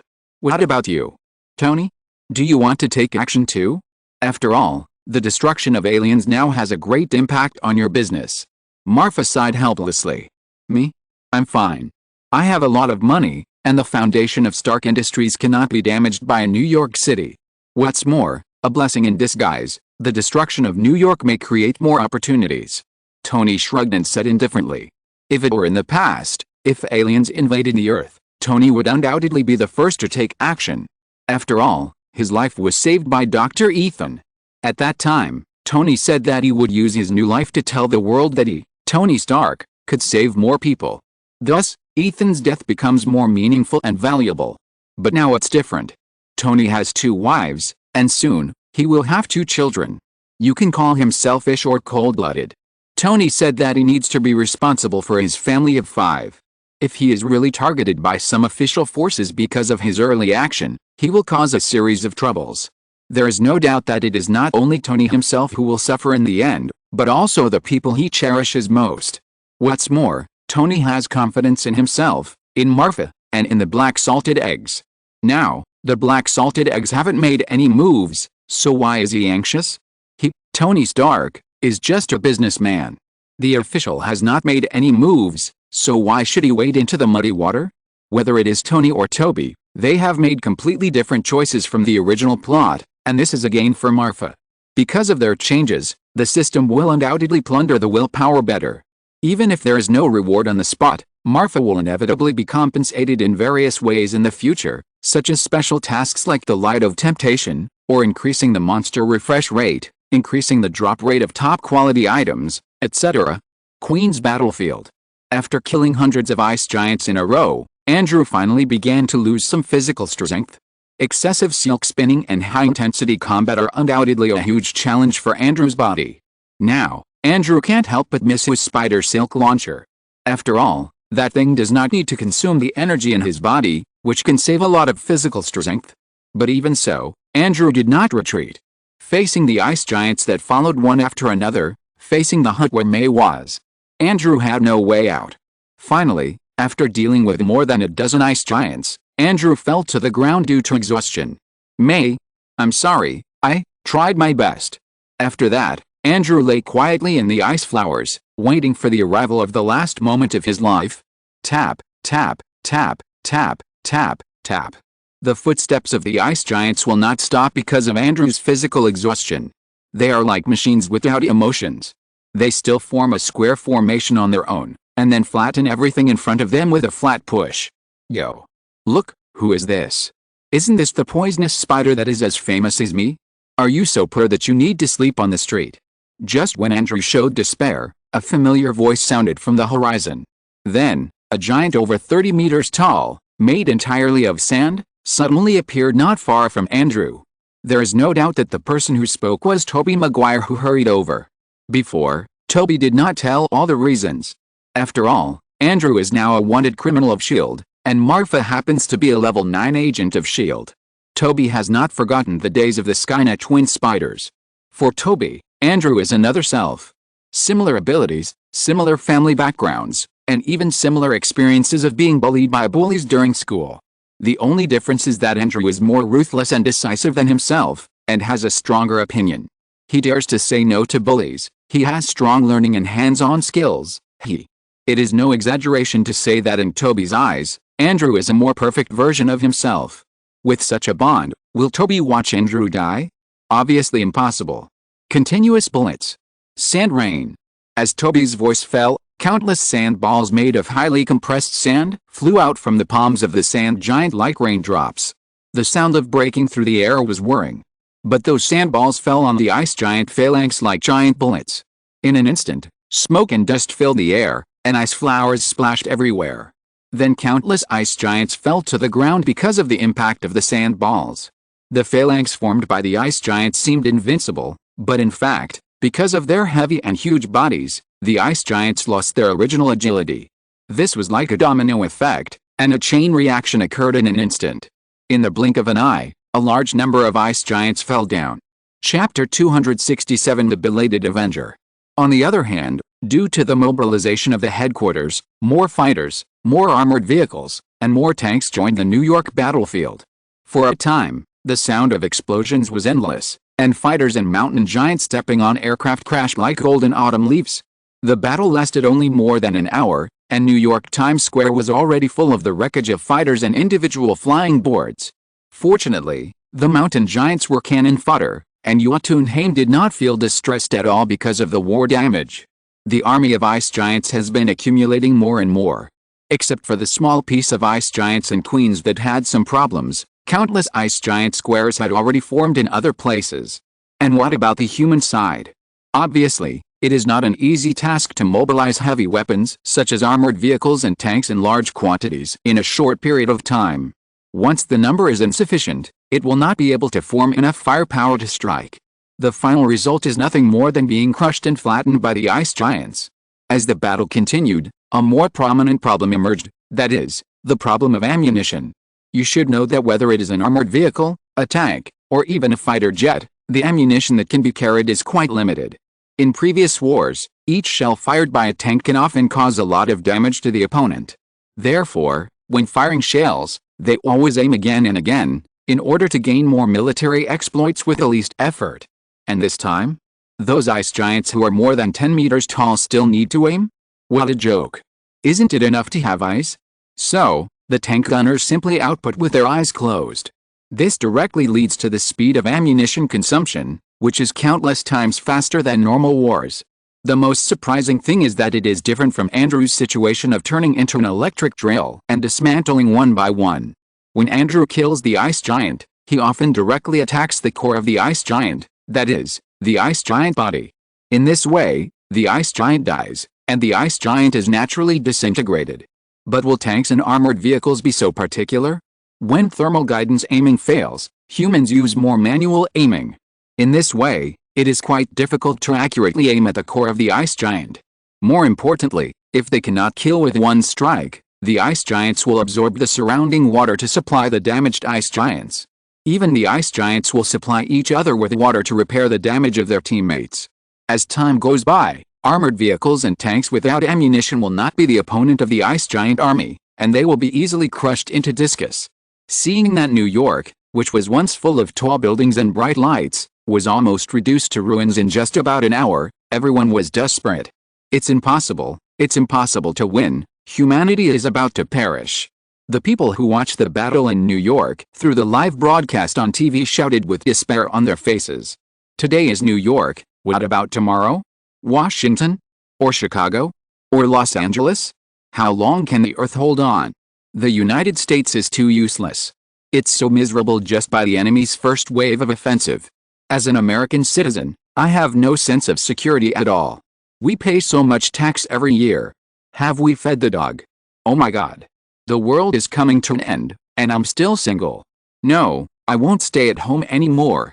I want to go out, I want to pick up girls, and I want to leave countless seeds of hope for the earth and mankind at the last moment. Of course, the most nervous people at this time are undoubtedly the US officials. Mr. President looked at the screen in the live video, and he was so worried. The most intuitive expression was that his head was not even bald. Even the idea of using nuclear weapons has sprouted. What does the Security Council say? If we use nuclear weapons? Mr. President said hesitantly. After all, nuclear weapons are simply a double-edged sword. Once used, the consequences are simply incalculable. Apart from anything else, at least the entire New York state will become a real no-man's land in the next 100 or even hundreds of years. This will undoubtedly leave a huge stain on its record. And most importantly, today, aliens attacked New York, and the United States used nuclear weapons in New York. What if aliens attacked Washington tomorrow? What if aliens attack Los Angeles the day after tomorrow? You can't just use nuclear weapons to clean up the United States. Damn it. Damn it. Why is it the United States? Why is it New York? The earth is so big. Can't you go somewhere else? The president roared wildly. Mr. President. Just now, the battle situation was sent from the front. It seems that the aliens have turned on some special jamming device. All electronic equipment has been interfered with, and most of the equipment has failed. The latest combat drones sent to New York have all crashed without exception. Nowadays, I'm afraid that even if you want to use nuclear weapons, it is almost impossible. Unless someone can carry a nuclear warhead and fly an aircraft without relying on electronic equipment. And it is also necessary to ensure that it will not be shot down by the enemy's single soldier before reaching the destination. Finally, hold the determination to die and crash into the enemy's spacecraft. The presidential secretary explained. It's over, it's all over. Who can save America? After hearing what the secretary said, the President of the United States collapsed to the ground, and even his usual sharp eyes seemed to lose their spirit at this moment. Maybe. The secretary said hesitantly. Hearing this, the President of the United States actually stood up without the help of his hands, just like a martial artist who had practiced martial arts for many years, and looked at the secretary with hope on his face. Maybe what? Grabbing the secretary's collar, the President of the United States said excitedly. This is the file of Colonel Maximov, who was nominated by General Ross. You can take a look. He was originally an agent of S.H.I.E.L.D. Because the Army and S.H.I.E.L.D. reached a strategic cooperation, Colonel Maximov was temporarily loaned to the military and awarded a military rank. After taking the information, the President of the United States immediately checked it. It would be better if he didn't look at it. The more he looked at it, the more frightened he was. The three brothers and sisters are all superpowers. S.H.I.E.L.D.'s 9th-level agents. He is a close friend of Yellow Spider, who was once awarded the Good Citizen Honor Award by himself. He is a business partner of Iron Man Tony Stark. He is the father and son of Django Maximoff, the successor to District 13. Good guy. When did this terrible existence appear in the country he led? His father is a senior executive of the Special Department, and he is a senior agent of SHIELD. He is a partner of the top chaebols and a friend of the gangsters. Apart from anything else, his interpersonal relationship alone is daunting. More importantly, he currently holds the rank of colonel in the U.S. Army. Notify me immediately. Oh. No, I want to connect with Colonel Maximoff, immediately, now, right now. That's right, the president can't be a fool to sit in this position. As long as Marfa is allowed to join the game, it is equivalent to letting Iron Man, SHIELD, and even Marfa's brothers and sisters join the game. With so many forces participating in the war, even if they can't beat the aliens, at least it won't be worse than it is now. Obviously, the president is worrying too much. Because at this time, The strongest fighting force under S.H.I.E.L.D., the Avengers, that he had been thinking about, had arrived in New York. Chapter 268 The Destroyer. Are you all ready? It's time to get to work. Steve Rogers said into the headset. My bow and arrow can't wait. Barton replied politely. Bronski, who was in the transport plane next door, was obviously not polite. Before everyone could react, Bronski ordered his clones to parachute collectively. In an instant, countless parachutes opened in the sky above New York, like blooming flowers, making the originally depressing battlefield more lively. Good guy. You don't follow martial ethics. Steve cursed inwardly. Captain, I'm sorry, we'll go first, you just wait to collect the aliens' bodies. Sure enough, Bronski's voice came from the headset immediately. Guys, we can't lose to that cheater. Steve said to his Thunderbolt Special Forces. Of course. X-20. If it were in the original plot, Steve would undoubtedly do it, that is, parachute like Bronski. But does Steve still need to parachute now? He held a shield in his left hand and a hammer in his right hand, dancing with Mjolnir. There were sounds like helicopter propellers in the cabin. Then, Steve grabbed the hammer handle and flew towards the ground like a cannonball. If Thor saw this, he would definitely call him an expert. What about the other 20 members of the Thunder Special Forces? Although they could not fly with a hammer in their hands like Steve, they could also fly for a short time with their own electromagnetic force. So, a gorgeous scene was born. 21 lightning flashes streaked across the sky and shot straight to the earth. They actually took one step ahead of Bronski and joined the battlefield. Damn it, you still said I was cheating, you are shameless. Bronski cursed. Seeing that there was nearly 10 meters left from the ground, Bronski finally couldn't bear it anymore, pulled out a dagger from his waist, and cut the rope of the parachute. Just as they were about to have an intimate kiss with the ground, Bronski rolled over to relieve the force and landed steadily. At this time, Steve, not far away, was already hitting the ice giant army with a hammer like a child. Although the Meow Hammer is only the size of a head, it is quite powerful. With one hammer, the ice giant either lost an arm or a leg. In a short time, a piece of open space was cleared. This guy. Seeing this, Bronski gritted his teeth secretly. The next second, Bronski jumped up 4 or 5 meters high, and then he did an invincible scissor kick, easily clamping the head of a mountain giant who was stepping on the flight pedal. As Bronski twisted his body in the air, the mountain giant was immediately pulled off the pedal by Bronski and fell to the ground. Brothers, grab the aircraft first, our mission is to kill all the flies. Bronski said to the headset. It is true that Bronski, as a soldier king, has his own pride, but because of this, Bronski also has a sharp eye for analyzing the battle situation. For a big guy like the ice giant, even if Bronski has been injected with super soldier serum like Steve, it is quite difficult to cause a fatal blow to it. Because of this, from the very beginning, Bronski set his sights on those mountain giants who stepped on the pedals. So what if you can't fly? No guns, no cannons, the enemy will build them for us. With the participation of Steve and other Avengers, the previously one-sided battle situation immediately improved again. However, it was a drop in the bucket. If it weren't for Bronski's clone army that greatly hindered the mountain giants' attack on fighters, it would be impossible to turn the tide of the battle with just a few dozen Avengers.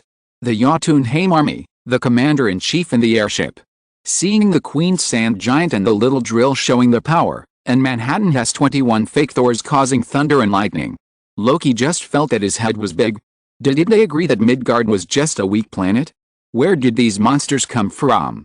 Although the losses on the Jotunheim side were not great so far in the battle, even if the losses were small, they were still Loki's future people. Loki was not a wise king who loved his people like his own children, but if he suffered huge losses in attacking a small Midgard, wouldn't he, the future God King, become a laughingstock? Pass my order to send frost giants and ice giants to join the battle. We must take down these little mice as quickly as possible. After giving the order to the guards beside him, Loki himself stepped down from the throne and walked quickly towards the rear cabin of the spaceship. The spaceship Loki was on was not full of warriors like other spaceships, but was empty. Only in the center of the cabin was a coffin made entirely of crystal. Inside the coffin was a set of giant battle armor that was more than 10 meters high. Unlike Tony's Mark series armor, this armor does not have any gears or chips. It looks like an ordinary full metal armor. But if someone underestimates it, they are wrong. The destroyer armor, Odin's exclusive armor. Odin once fought in the 9 realms without suffering any injuries, relying on this thing in front of him. The destroyer is made of Yoru metal, a specialty of Asgard. It looks black, but because it is soaked by Odin's divine power, a faint golden light is faintly revealed on the black armor. With the pacification of the 9 realms, Odin is less and less ambitious, so this armor was shelved in Odin's treasury. However, because of Hela's battle with the Valkyrie Legion, Odin had to think about this armor again. For this reason, in the following hundreds of years, Odin, accompanied by Frigga, not only shamelessly created humans, but also studied magic together. As a result, countless runes were engraved on the inside of the destroyer's armor, which gave the destroyer a new function in addition to the original armor function: remote-controlled robots. Yes, remote-controlled robots. The so-called remote control naturally refers to Odin's weapon, Gungnir, also known as Odin's spear. With Odin's own divine power supply and built-in runes, the destroyer does not need to load any energy or any transmission device, and can be put into battle under the control of Gungnir. The reason why Loki has such confidence and dares to challenge Hela is naturally based on the destroyer armor in front of him. Wake up, destroyer. Let the stupid majority and see what a god is and what absolute power is. Loki raised his mouth slightly, revealing his standard evil smile. Then he saw that he pointed the golden spear in his hand at the destroyer armor. Instantly, the cabin was filled with golden light, and as divine power surged, waves of energy spread out, dyeing Loki's entire body golden. Crunch! Crunch! Accompanied by waves of metal friction, the destroyer armor immediately sat up slowly from the crystal coffin. At this moment, the interior of the armor was like a furnace, filled with huge and hot divine power. Inside the armor's mask, a blazing divine flame was burning directly. Chapter 269 Unrivaled. Colonel Maximov, no, Major General Maximov, now the aliens have almost destroyed the entire New York City. If the war is not contained in New York, it will inevitably bring immeasurable losses to the entire United States. Rebuilding the United States by then is a small matter. If the people lose confidence in the government, it will inevitably lead to a loss of public confidence, and the entire Federation will fall into the greatest crisis in history. I know that you have great strength and a strong team. On behalf of the entire United States and more than 300 million American citizens, I beg you to take action. The president said emotionally through the video call. Major General. Marfa's eyes twitched, and she felt that her 3 views were overturned. Not to mention that there is a position of Brigadier General between Colonel and Major General. Just looking at the history of any country, who has the word general has made great contributions. And what about me? It seems that I have done nothing except cooperating with General Ross's physical examination. Is this a Major General?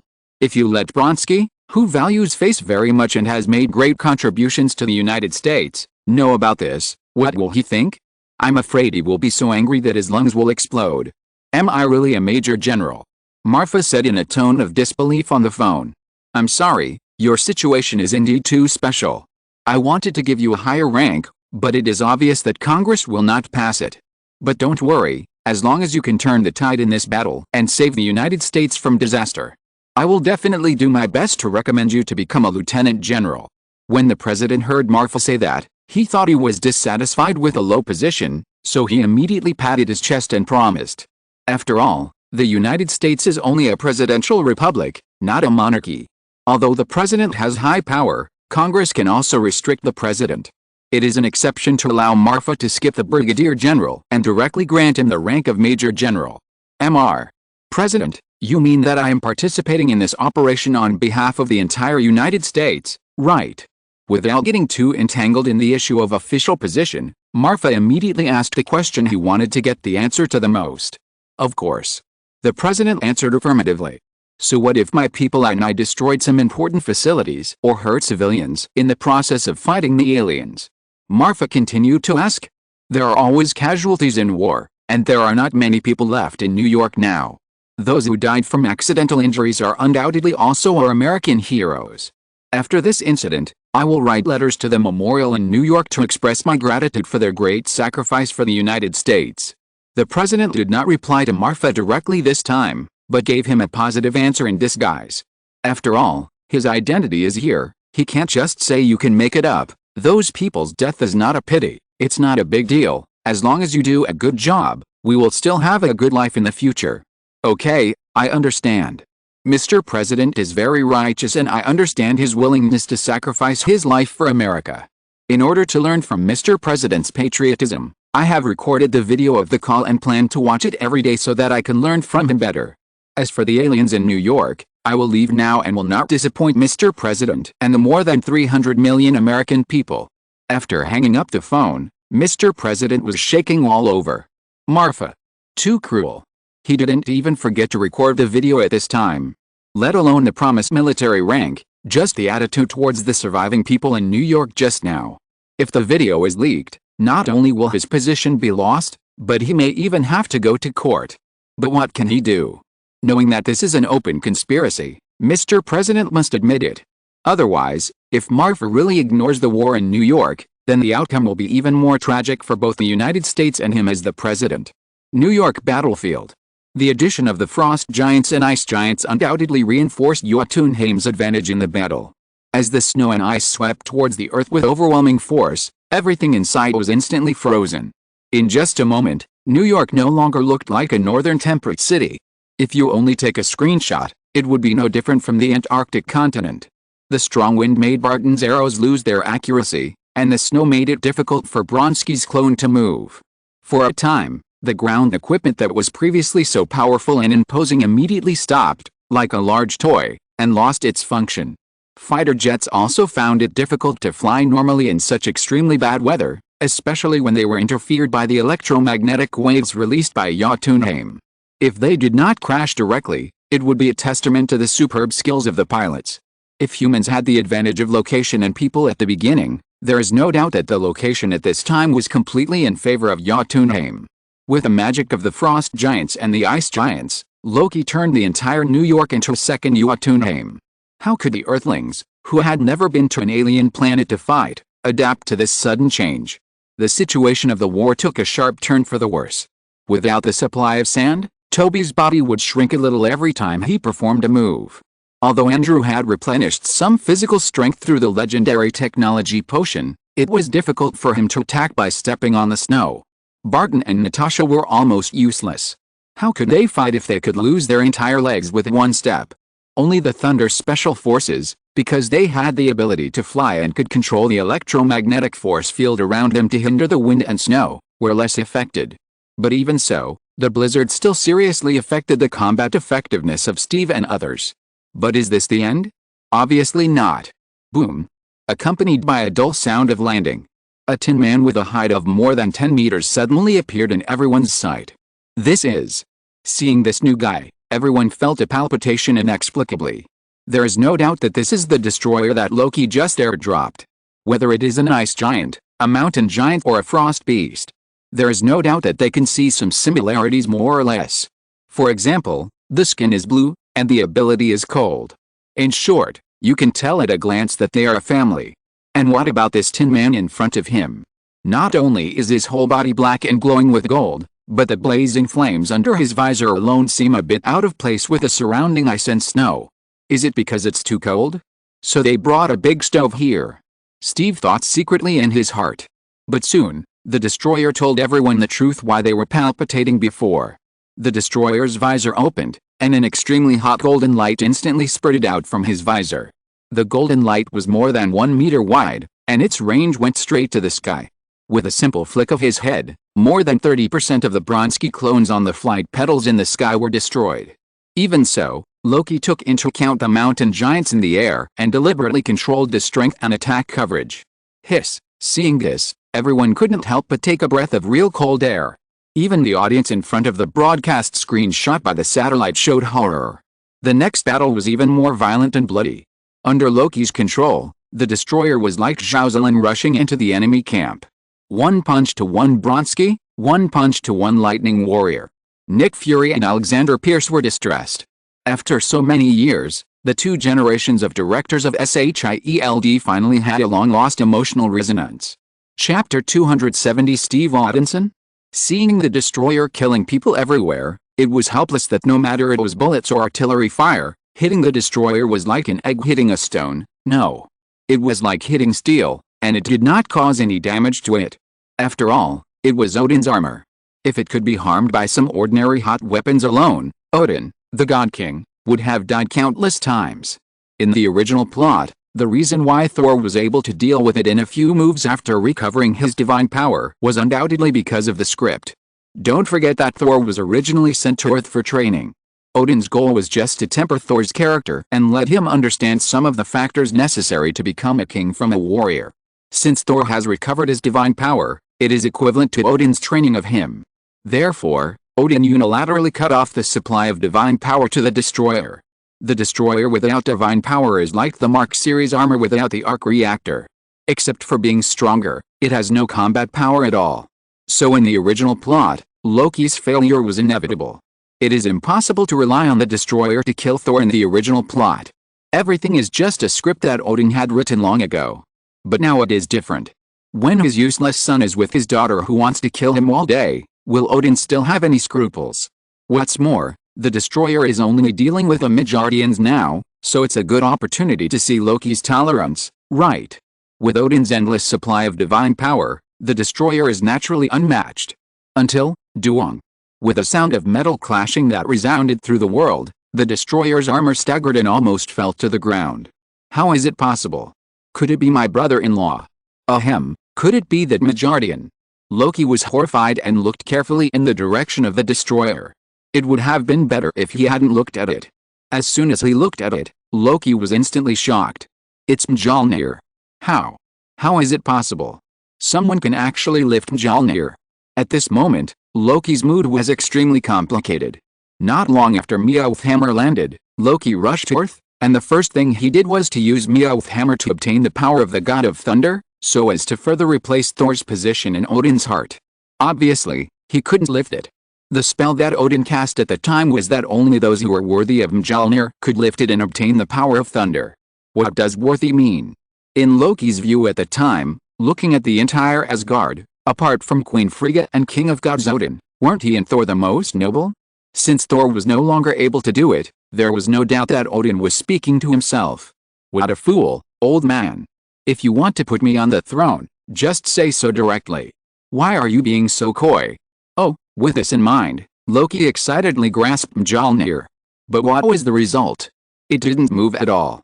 Now, the artifact that he was not worthy of appeared in the hands of a mere Midgardian. For a moment, Loki felt his face burning with pain. Old man, are you deliberately humiliating me? It turns out that a godson of mine is not as good as you. Oh. Wait. As if he thought of something, Loki's expression suddenly became unsettled when he looked at Steve. Okay. Odin, you old bastard. You actually have an illegitimate child. I told you. How could you leave Gungnir and the Destroyer to me so confidently? You're not afraid that I'll kill Thor. So you actually have a backup plan. I'm afraid that in your eyes, this bastard is the most ideal candidate for the God King. As Loki thought about it, his eyes became sinister. If Odin insisted on making Thor the king, if it really came to that point, Loki would not be completely unable to accept his own foolish son inheriting the throne. After all, with his own identity and relationship with Thor, even if he couldn't be the king, being a princess, being a prince would not be bad. But what about this bastard in front of him? What if he really succeeded to the throne? Wouldn't he end up with nothing in his hands, making wedding clothes for others in vain? Kill him. Must kill him. Just a flash of thought, Loki made a decision immediately. So, the destroyer stopped attacking others. Under the control of Gungnir in Loki's hand, he immediately raised his fist and smashed towards Steve. Duong. Another sound of metal clashing rang out. A visible shock wave spread out in all directions in an instant, just like a typhoon passing through. Wherever the shock wave passed, snow flew, buildings collapsed, and everything around was turned into dust as if it had been baptized by artillery fire. However, things did not go as Loki expected. When the smoke and dust cleared, a black and blue figure was seen standing quietly in front of the destroyer with a shield in one hand. How? How is it possible? Loki was completely stunned. How powerful the destroyer was had already been demonstrated in the previous destruction. No one and nothing could withstand the destroyer's attack. But now? A Midgardian actually used a broken shield to easily block the destroyer's attack. How could Loki believe his eyes? No, it's impossible. It must have been a fluke. Loki roared madly. The next second. Duong. Duong. Duong. The destroyer was like a madman, hitting Steve like a mole with his left and right hands in slow motion.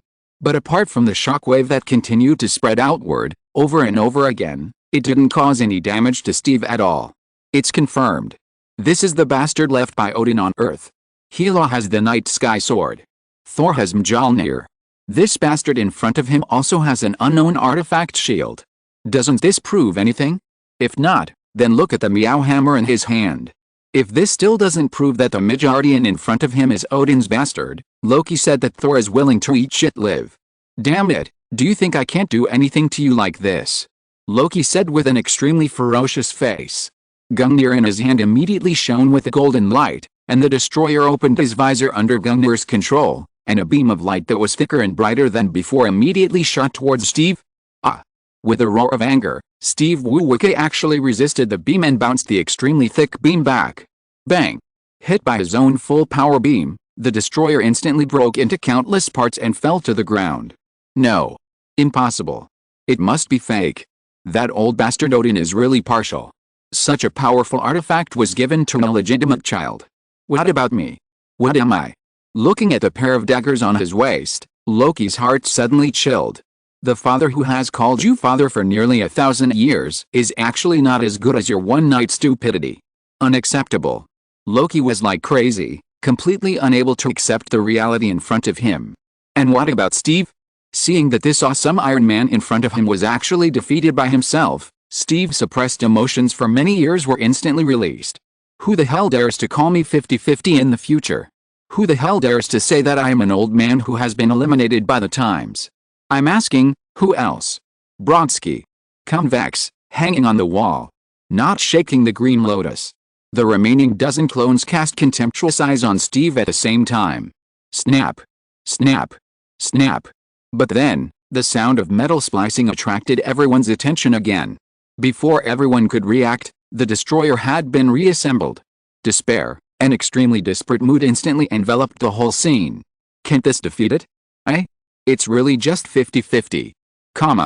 Steve's footsteps shook, and he immediately collapsed to the ground. Although Steve's shield is called a vibranium shield, it is not actually made of pure vibranium. In the original plot, Tony Stark's father, Howard Stark, once said when he gave Captain America the shield that it was a vanadium alloy shield. It can be seen that it contains at least vanadium, and there is no way to know about other materials. Since vibranium is the main material of the shield, it is generally called a vibranium shield, which is not wrong. But from the comparison between Captain America's shield and Black Panther's armor in the original plot, it is obvious that Captain America's shield is better. Lobster checked the information. Some people say that Captain America's shield is a combination of adamantium and vibranium. We don't get entangled in this. Everything is based on the statement in the movie. Although the shield can absorb and rebound energy very well, it is obvious that this so-called absorption and rebound is relative. Or there is a limit. At least it could not withstand the attack from the tyrant's butcher knife in the original plot. When resisting the attack of the destroyer, not only did Steve consume a lot of physical strength, but those shock waves also caused a lot of burden on his body. This kind of fatigue may not be so obvious when things are going well, but once you are in adversity, it will be doubly reflected. 50-50, I am just a 50-50 captain after all. Steve looked up at the snow in the sky and couldn't help but laugh at himself. At this moment, 6 figures split into 2 waves, 2 in front and 4 in the back, and appeared in front of Steve one after another. No, Captain, you are not only 50-50, you are also America's hips. Without a doubt, who else could say such a thing except the famous poisonous tongue, Tony Stark? If you're listening to this novel on a channel other than Fanfic World, it means they downloaded and uploaded it without effort. We cordially invite you to visit our channel, Mundo Fanfic Novelis. There you'll find the original version of this story, and you can explore many other novels of various genres. We're waiting for you to immerse yourself in a world of incredible novels. Chapter 271 All members gather. Who are you? Looking at the strange yet familiar man in front of him, Steve couldn't help but frown, as if he was looking through his dusty memories. Howard, my God. You are Howard Stark. My old friend, I didn't expect that after so many years, you are still so young. Steve wanted to say something frivolous, but there were so many people around, so he had to save some face for his old friend, right? Seeing Steve staggering to get up from the ground and wanting to give him a hug, Tony immediately stepped back a meter. Sorry to disappoint you, I'm not Howard, I'm Tony Stark. If you die one day, please tell Howard for me that his son is much better than him, whether it's business management or emotional management. Tony tilted his head 45 degrees and said very proudly, also, I don't like this, stay away from me. After saying that, he cast a look of disgust at Steve. Tony really didn't like Steve at all. Howard had always talked about Steve since he was a kid. What Captain America is tall. Captain America is short. In short, in Tony's impression, Steve Rogers is the kid from someone else's family. That's why Tony started to fire at Steve. Ah. You are. Hey, look at me, it turns out you are my nephew. It's the first time we meet, and I didn't prepare a gift for you. I'm so embarrassed. Is Steve stupid? Of course not. Otherwise, how could he lead the entire Avengers in the original plot? He learned about Tony Stark's information from Nick Fury early on, and even saw his photo. The reason he did this before was to fight back against Tony's venom. Black Egg once told him that the most powerful revenge is to make the enemy still helpless after being bullied by you, and even smile at you. As expected, as Steve spoke, Tony Stark's face darkened. Great. Why didn't his father tell him that Captain America was actually a black-bellied man? The unpleasant first meeting undoubtedly made Tony's inner evaluation of Steve even lower. Just when Tony was about to continue to fight back, Steve smiled at Marfa. Colonel Maximoff, thank you for your sponsorship. On behalf of the Avengers, thank you for your support for our work. After that, Steve also gave Marfa a standard military salute. Haha. Seeing this, Tony's mouth twitched. Isn't this clearly mocking himself? The meaning behind the words is nothing more than saying that he is stingy and that he didn't sponsor the Avengers? Damn. Thinking of this, Tony gritted his teeth and made up his mind that he must find an opportunity to take revenge in the future. Captain, you are too polite. I grew up listening to your stories. It's my honor to meet you today. Marfa said with a smile. Good guy. He is indeed a big dog owner like Tony Stark. He mocked his age right away. There are always talented people in every generation. Fortunately, unlike Tony, Steve knows what he should and shouldn't do as a soldier. Especially Marfa is a colonel, while he is only a captain. While everyone was still chatting, Hela and Thor on the other side took the lead and walked towards the destroyer. Humph. The dignified heir, sir, will one day collude with the Jotunheim clan. It really opened my eyes. Hela said with disdain. Loki. Are you going to die by yourself? Or should I slaughter your people now and cut off your head and kick it like a ball? Hela said with a night sky sword in her hand, aiming at the leading spaceship. What, you mean Loki? Could it be that all these people were brought by Loki? Thor, who was standing by, was stunned when he heard this. Oh, my silly brother, with your personality, you might have been sold out without knowing it. Have you ever felt the same blood resonance with Loki as when you faced me? He is just an alien. In my opinion, he is probably a chess piece planted by Odin to monitor you. That's why I wanted to kill him directly when he wanted to leave us and go back to Asgard alone. Hela was speechless about her useless and silly brother. If he was not a blood relative of hers and had a similar experience to hers, Hela really wanted to kill him with a sword. Lest the existence of such a fool tarnish the image of the Aesir in the Nine Realms. Sure enough, as Hela's voice fell, Loki's figure took the elevator and slowly rose from the top of the spaceship she pointed to. Oh my god, you are awesome, sister. How did you know Loki was in that spaceship? Thor said with a look of shock. Upon hearing this, Hela immediately turned her head to one side, trying to restrain herself from killing her own brother. That's it? For you all? Odin, I think you did the right thing this time. This kind of person should really be thrown out of Asgard. My dear brothers and sisters, and my stupid brother. It's a pleasure to meet you. How is it? Are you satisfied with this great gift I gave you? Loki said in a very gentlemanly manner. Oh. Wait. Brothers and sisters? Brother? Everyone was stunned upon hearing this. What the hell is this?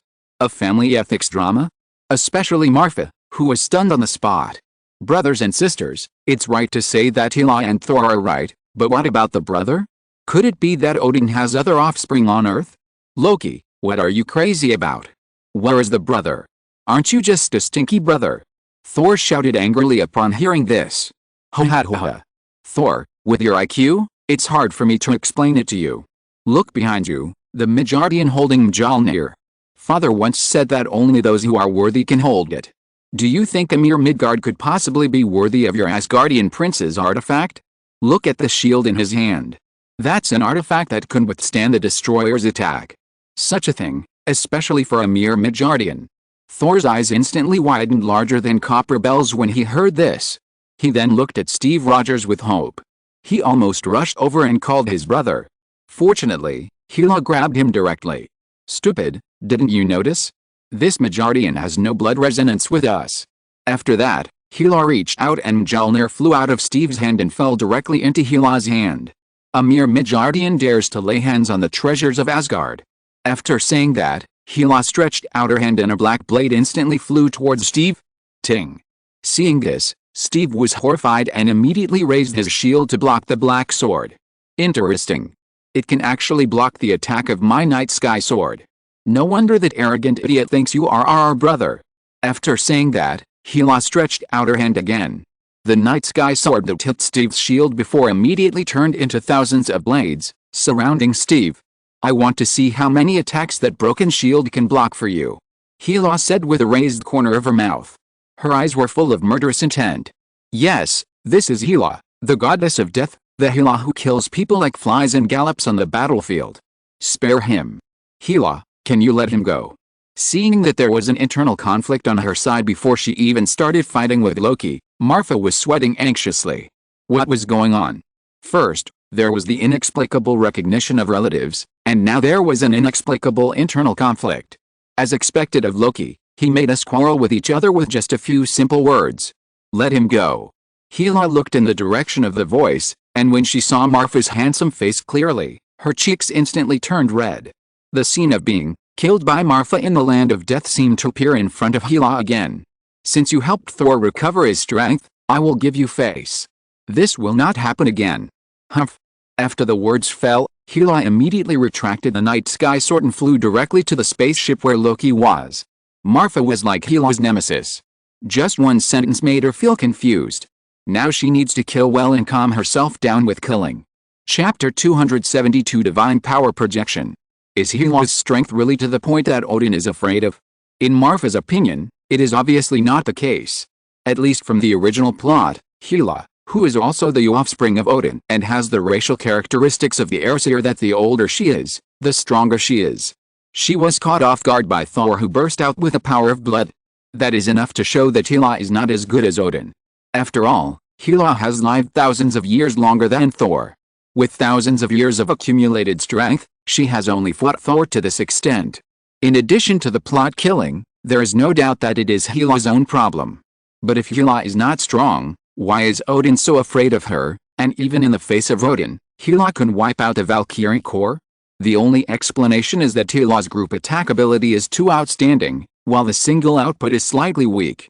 Just like the little sun in the Gay Ninja, the 4th generation, with a flying thunder god, as long as there is blue, it is as easy as taking it at hand to face the opponent's army. But once the strength of the opponent reaches a certain level, such as Madara, who has opened Susanoo, or the 3rd generation Raikage, who has opened the lightning chakra mode. With only one Rasengan and flying thunder god, it is quite weak. And what about Hela? With a night sky sword in hand, as long as the mana is enough, Hela can easily turn it into a sky full of flying swords, and with a wave of her hand, she can easily destroy the opponent's army. This ability alone is destined to make Hela an unparalleled hero in expanding the territory. But if you encounter a high attack and high defense existence like Big Mom or Thanos, you can imagine how difficult it is to win the battle. Traitor, die! As expected, with Hela's angry shout, the night sky sword in her hand immediately turned into a sky full of sharp blades, like a black cloud, instantly covering most of New York City. Its huge scale and dense number are simply terrifying. The next second, Hela pressed her hands down. Then, the dense rain of swords poured down like dandruff under the sun. Boom boom boom. Boom boom boom. In an instant, countless spaceships were pierced, countless ice giants were cut into powder by the sword rain, and countless mountain giants turned into blood rain and fell from the sky. Of course, it also included the wreckage of countless Earth fighters and the flesh and blood of Bronski's clone. Except for the location of Marfa and others, Hela attacked indiscriminately. It should not be said that she destroyed most of New York City indiscriminately. That's it. It was just one move. If the large warships on the Jotunheim side were not equipped with energy shields, this move alone would be enough to cause serious damage to the invading army led by Loki. Hiss. Everyone had never seen such a scene before. For a moment, everyone gasped and their legs trembled. This is not something a human can do. As expected of the goddess of death, perhaps the name Hela originally represents death and destruction. Did I consume 20% of my divine power in one go?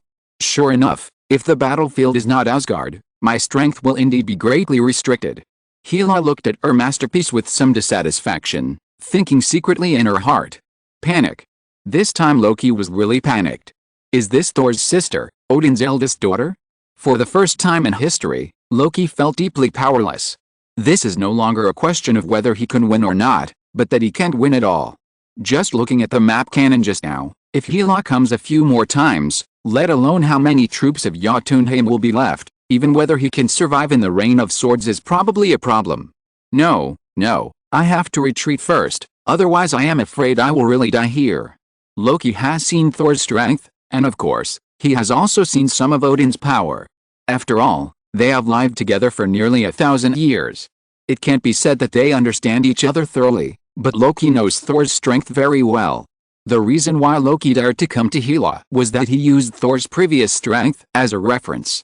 Even if Hela lived thousands of years longer than Thor, so what? Multiplying Thor's strength before being exiled by 3 or 5 times should be enough. But, is this 3 or 5 times? Who can tell me if I am dreaming? Loki roared in his heart. As for Thor, she is worthy of being my sister. With this strength, she is definitely my biological sister. There was no jealousy, and Thor was full of pride at this time. It was not for anything else, but from the warlike factor hidden in Thor's body that was ready to move. Hela lived thousands of years longer than herself, and she had such strength. If she lived another 1,000 years, wouldn't she be able to attract thunder and destroy the sky with a wave of her hand? Feeling that because of the electric light human serum, her sealed divine power had begun to stir, Thor couldn't help but get excited. But will things really go so smoothly? Or would Odin watch his plans being disrupted again? Obviously impossible. Just when Loki was about to flee in a hurry, Gungnir, Odin's spear, moved. That's right, it wasn't Loki's hand holding Gungnir that moved, but Gungnir itself. Buzz! A buzzing sound rang out, and Gungnir instantly shone with a golden light. Then it actually broke away from Loki's control and flew directly to the destroyer, who had recovered almost completely. Bang! The destroyer raised his hand and grabbed the golden spear in his hand. The moment the 2 exclusive artifacts of Odin touched, the whole of New York was like a layer of golden gauze, shrouded in divine light. But the golden spear suddenly grew larger, longer, and thicker. In the blink of an eye, it had turned into a giant spear about 20 meters long. Odin. Feeling the extremely familiar breath coming from the destroyer, Hela couldn't help but shout out with a hideous face. Thousands of years of imprisonment, thousands of years of torture. The dark and desolate land, the sound of the sea tide that never stops, the loneliness of thousands of years. Thousands of years of pain and repression completely broke out at this moment. How could she care about the distortion of her face when she ran away? How could she care about her violence that might leave a bad impression on Marfa? At this moment, Hela had only one thought. Kill. Kill the projection of Odin's power in front of her. Kill the culprit who tortured her for thousands of years. Even though she knew that what was in front of her was just a physical projection of Odin's power, Hela still couldn't suppress the strong killing intent in her heart. In a flash of thought, the night sky sword had returned to Hela's hands. In an instant, Hela's body was surging with black air, and the power representing death and destruction completely broke out from Hela's body at this moment. Without any reservation, Hela injected all her strength into the night sky sword in her hand, which had endured thousands of years of pain just like herself. At this moment, black light burst out from the night sky sword. The ink color immediately spread out in all directions. For a moment, New York, which was previously shrouded in golden light, was once again covered by a black light. Unlike the golden light, all living beings in the range covered by this black light inexplicably felt a sense of pain and sadness. Then, a strong killing intent filled their hearts. Violent, bloodthirsty, destroying everything. Roar. Legendary technology underground shelter. The beast-like roar was like a tweeter, causing the shelter deep underground to tremble. Kill. Kill. Kill. Hulk. Kill. There is no doubt that Hulk was affected by the power of Hela on the night sky sword, and he immediately broke through Bruce Banner's control and directly seized control of his body. Hulk, no. Don't. Betty rushed out holding a newborn child, crying with tears on her face. Wow wow wow. The child was obviously frightened and immediately began to cry. However, a trace of struggle flashed in Hulk's eyes. It was obvious that Banner was trying his best to suppress Hulk's consciousness. Banner. Let go. Hulk wants to fight. Finally, Bruce Banner was unable to withstand the impact of Hulk's consciousness and fell into a short sleep. Fortunately, Banner and Betty's efforts were not in vain. At least at this time, Hulk had regained his sanity from his anger. Without hurting anyone, Hulk immediately plunged into the safe passage. After a moment, a touch of green rose into the sky from the ruins. Roar. Chapter 273 Earth Leader. After Hela was imprisoned and sealed, her power stagnated for 1,000 years. And what about Odin? He has already entered the twilight of his life, and his power has reached the peak of his life. Moreover, Odin is in Asgard, and has almost infinite blue, while Hela is on Earth, and only about 80% of her power remains. Manhattan, New York. At this time, half of the sky is golden and the other half is black, corresponding to the Destroyer and Hela below, which is a great spectacle.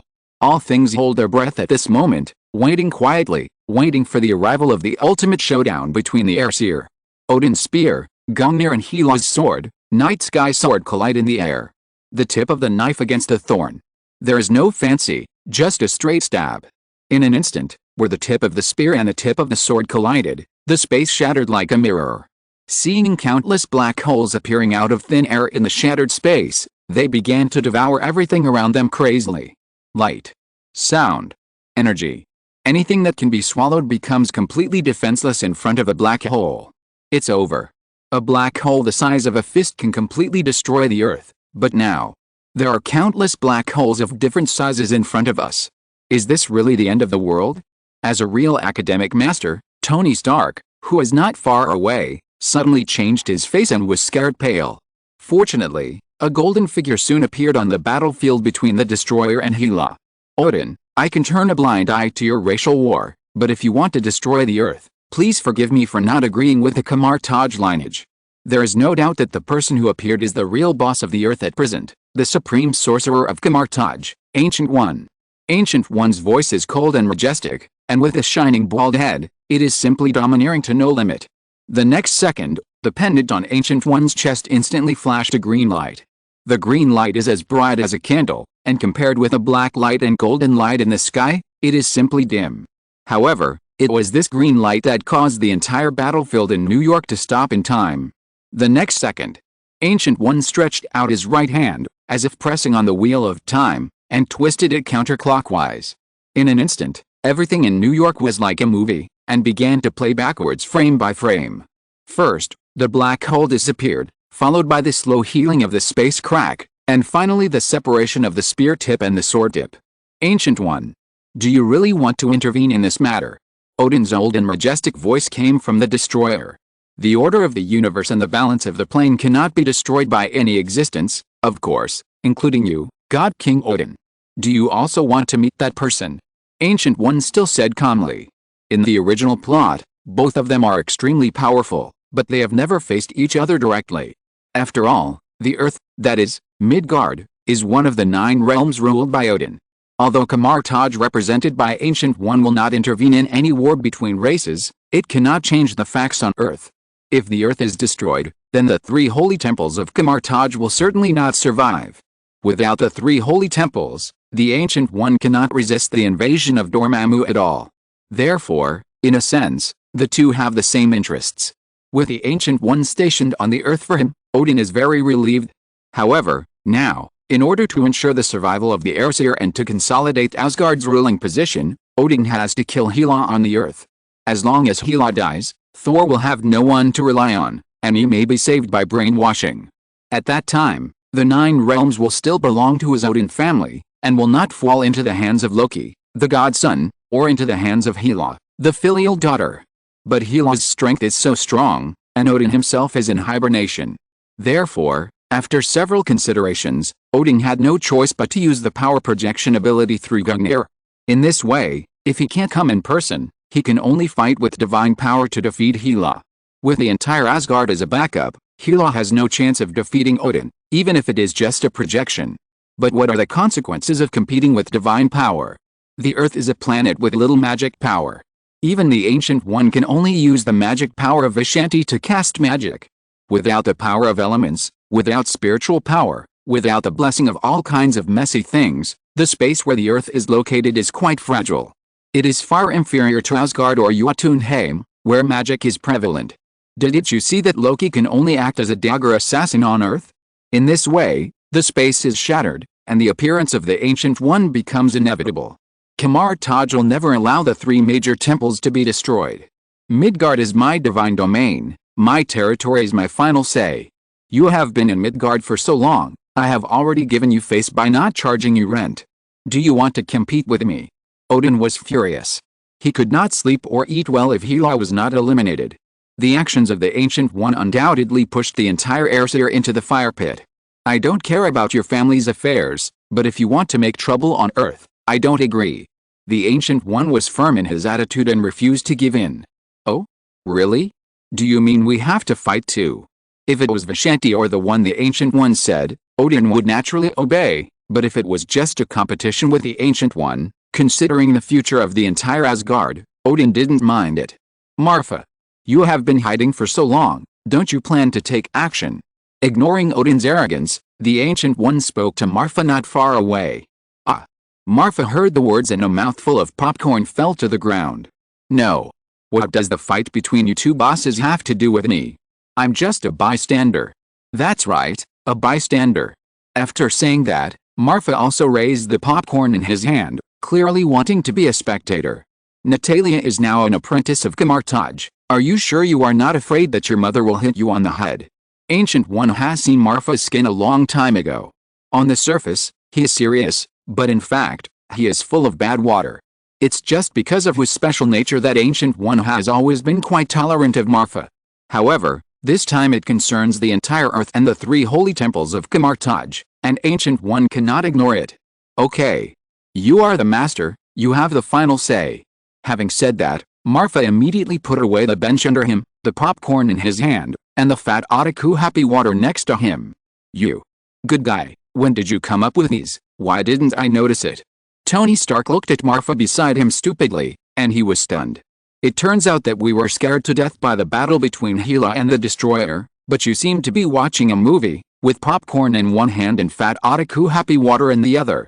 So angry. He said angrily. I really want to hit this guy with a stick and pound him into the ground, so that he can't be pulled out. One quick change of clothes. Since he is going to help Guya fight Odin, Marfa will naturally do his best. After all, the opponent is the king of gods. He can't lose anyway. As Marfa's voice fell, the casual clothes on Marfa disappeared in an instant. Instead, it was replaced by a set of gray-white ghost battle clothes.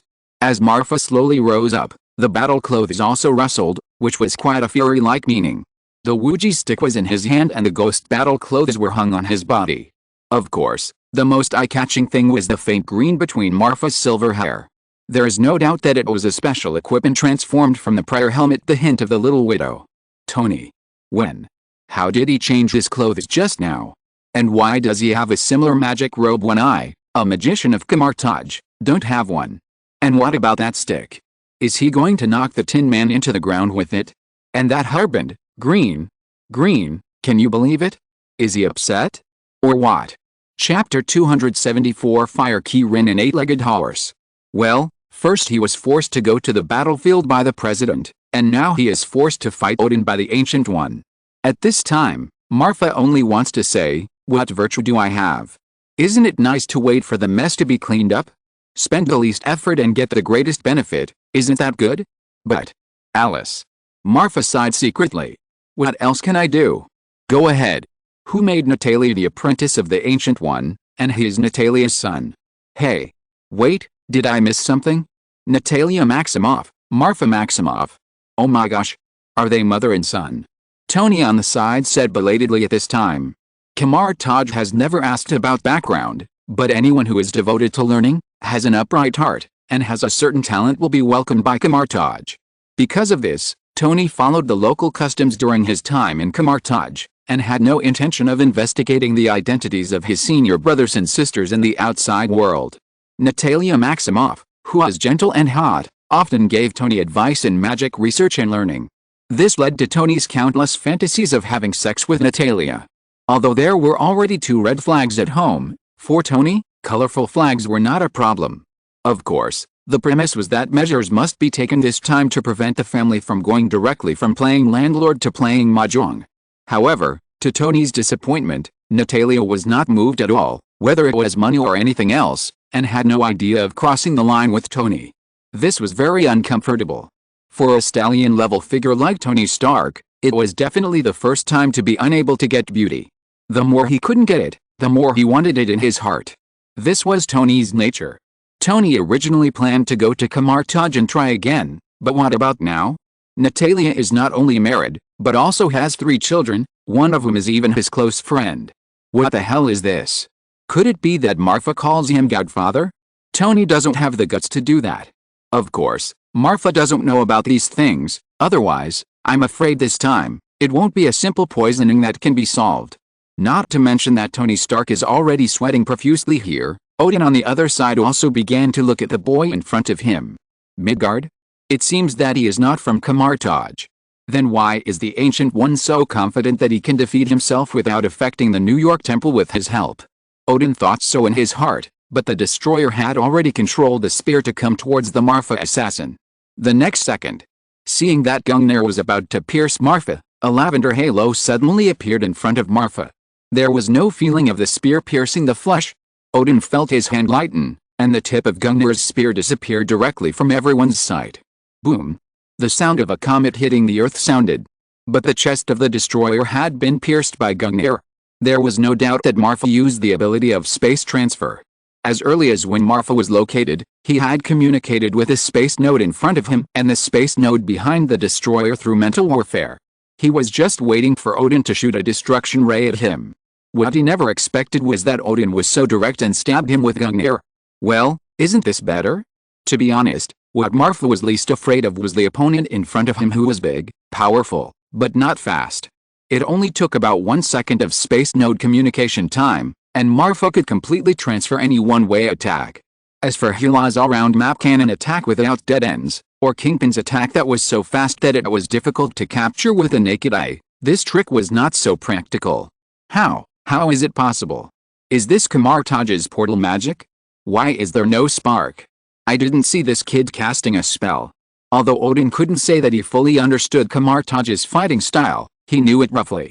If Marfa had been wearing a fine gold ring and was always ready to draw circles in front of him, Odin would never have used this attack to deal with Marfa. Awesome! Hela, who was standing by, saw this scene and her eyes flashed immediately. He is worthy of being the man I have set my eyes on. Odin, right? I once heard an old saying from Midgard, use your spear to pierce your shield. What about it? Now I seem to know the answer. Marfa raised his mouth slightly and said with a smug look on his face. Damn kid. Odin's angry roar came from the destroyer armor. Brother-in-law. Ahem, I mean Marfa, be careful, my father. Ahem, I mean Odin is not so easy to defeat. Thor shouted at Marfa in the air. Thor was very self-aware. Not to mention that his fighting power was not as good as before because his divine power was sealed. Even if he was in his prime, he would only be crushed if he wanted to fight Odin. Rebellious son. I'll deal with you later. As soon as the voice fell, the destroyer's visor opened automatically. The blazing divine flame seemed to come alive at this moment. As the divine flame gushed out, an 8-legged warhorse with golden flames all over its body immediately appeared in the sky. This is Sleipnir. Cry. The warhorse's 4 legs were suspended in the air, and it roared to the sky. The divine power fluctuations around it also became more violent. Seeing this, Loki was horrified. Sleipnir is a mythical beast in Norse mythology and Odin's mount. Although Sleipnir, transformed by the divine flame at this time, was just a phantom, it also had some of Sleipnir's charm. Loki could imagine that if he was hit by this 8-legged warhorse, he would definitely die on the spot, with no possibility of survival. As expected of the king of gods, I underestimated you after all. Loki thought to himself. 8-legged warhorse? Very good. It happens that I also have a mythical beast. I just don't know which one is stronger than yours." After saying that, Marfa took out an amulet and threw it into the air. Lion head, deer horns, tiger eyes, elk body, dragon scales, fish tail. A huge beast with a red body and 4 legs standing in the air on fire suddenly appeared in front of everyone. Roar! The sound of mountains and seas rang out, making everyone present, even including Ancient One, excited. There is no doubt that this is the mythical beast in Chinese mythology, Qilin, the underground shelter of legendary technology. Samuel Stern looked at the picture in the video and laughed out loud. "It is indeed my masterpiece. I never thought that one day I would compete with a mythical beast in Norse mythology." That's right, what Marfa just used was not the skill of summoning the mythical beast. Before, Marfa accidentally mentioned something about a Qilin to Samuel, and Samuel happened to have finished his research. So he asked Marfa for a leave and went to the ancient eastern country. Of course, this trip did not allow Samuel to get any Qilin cells, but it made Samuel learn a lot about the legend of the Qilin. So after Samuel came back, he immediately devoted himself to the research of the artificial Qilin project. Relying on genetic technology, Samuel did not encounter too much difficulty, and he successfully created a new life in the appearance of the Qilin, the pseudo-Qilin. The reason why it is called a pseudo-Qilin is mainly because it only has the appearance of a Qilin, but does not have the strength of the legendary Qilin. It is just a flower stand. Its combat power is only slightly higher than that of a lion. But it just so happened that Marfa, who came out of the land of death, had already mastered the skill of summoning mythical beasts. Summoning mythical beasts in reality is different from that in games. This is a real creature summoned from another world, not a pile of data. Just like Xiaobei, it has its own independent consciousness. Since it is a real creature, it naturally became Samuel's research object. So, the mythical beast with powerful strength was combined with the genes of the pseudo-unicorn after Samuel's tossing. One is superficial, and the other is a tiger-like dog. The fusion of the two actually produced an extremely wonderful chemical reaction. And the unicorn Xiaohong was born. Like Xiaobei, Marfa usually uses a talisman to include it and carry it with him. There is no doubt that what Marfa just threw out was the amulet that carried Xiaohong. The unicorn fights the divine horse. This is the collision of Eastern mythology and Nordic mythology. Chapter 275, the God King also launches a sneak attack. One is a Kirin that was transformed by genetic technology, and the other is Sleipnir, which is a divine power. Neither of them is a real legendary being, but they are inextricably linked to the legendary being. Interesting. He is indeed the person I have always been optimistic about. Guyi looked at the Kirin in front of him, whose feet were full of wind and whose 4 feet were stepping on fire, and could not help but be amazed. She had been wandering in the multiverse for hundreds of years, so she had naturally seen real Kirins. However, Guyi knew very well that there was absolutely no Kirin in the dimension where she was currently. Moreover, the Kirin in front of him gave Guyi a feeling that was obviously different from other Kirins. Although it was much weaker, it should not be underestimated. As for Odin, he who was in charge of the 9 realms could be said to be knowledgeable, but he had never seen such a creature in front of him. Dragon? Not really. Shouldn't an Eastern dragon belong? But if you look closely, it does look a bit like a dragon. In the East, Kunlun has a dragon heritage, which Odin naturally knows. That's why Odin felt that the creature in front of him looked a little familiar. Could it be that this kid in front of him is the descendant of Kunlun? Odin thought so in his heart, but Xiaohong and the 8-legged horse had already come close to each other. The 8-legged horse had already increased its speed to the extreme, and its 8 legs were almost stepping out of a phantom. It was obviously planning to use its phantom body to directly hit the Qilin. As for Xiaohong, although her speed was slightly inferior to that of the 8-legged horse, she also had no intention of showing weakness. If you want to hit it, then hit it. At least I still have a pair of horns on my head, right? Of course, Xiaohong is not stupid. If she really hits the energy body with her physical body, not only will she not be able to cause harm to the other party, but she will even put herself in danger. Fortunately, Marfa Xiaohong is not an ordinary unicorn, but a fire unicorn. As Xiaohong ran, the flames on its 4 legs immediately rose in the wind, and in the blink of an eye, Xiaohong's whole body was covered. The extremely hot temperature seemed to burn everything, and even the snow on the ground showed signs of melting. Good guy. This is simply the nemesis of the frost giants. Loki thought secretly in his heart. No, Xiaohong is a copycat after all, and the skill of summoning the beast is only level 1, which is too small for him. I'm afraid he will suffer a loss. Marfa's face was full of confidence, but in fact he was muttering in his heart. Ghost shield. I saw a talisman flying out from the Wuji stick again, and hit Xia Hong's body before Xia Hong and the 8-legged horse clashed. Odin thought Marfa would attack the 8-legged horse, and he was still worried. After all, this is not his real body, but just a projection of divine power. While controlling the destroyer, he also had to control the divine power to transform, which was already a double task. If Marfa attacked the 8-legged horse again at this time, he would have to admit defeat. But he didn't expect that Marfa actually hit his pet directly. Is he stupid? Can't think it through? Is he messing with himself? He was confused in his heart, but soon he understood.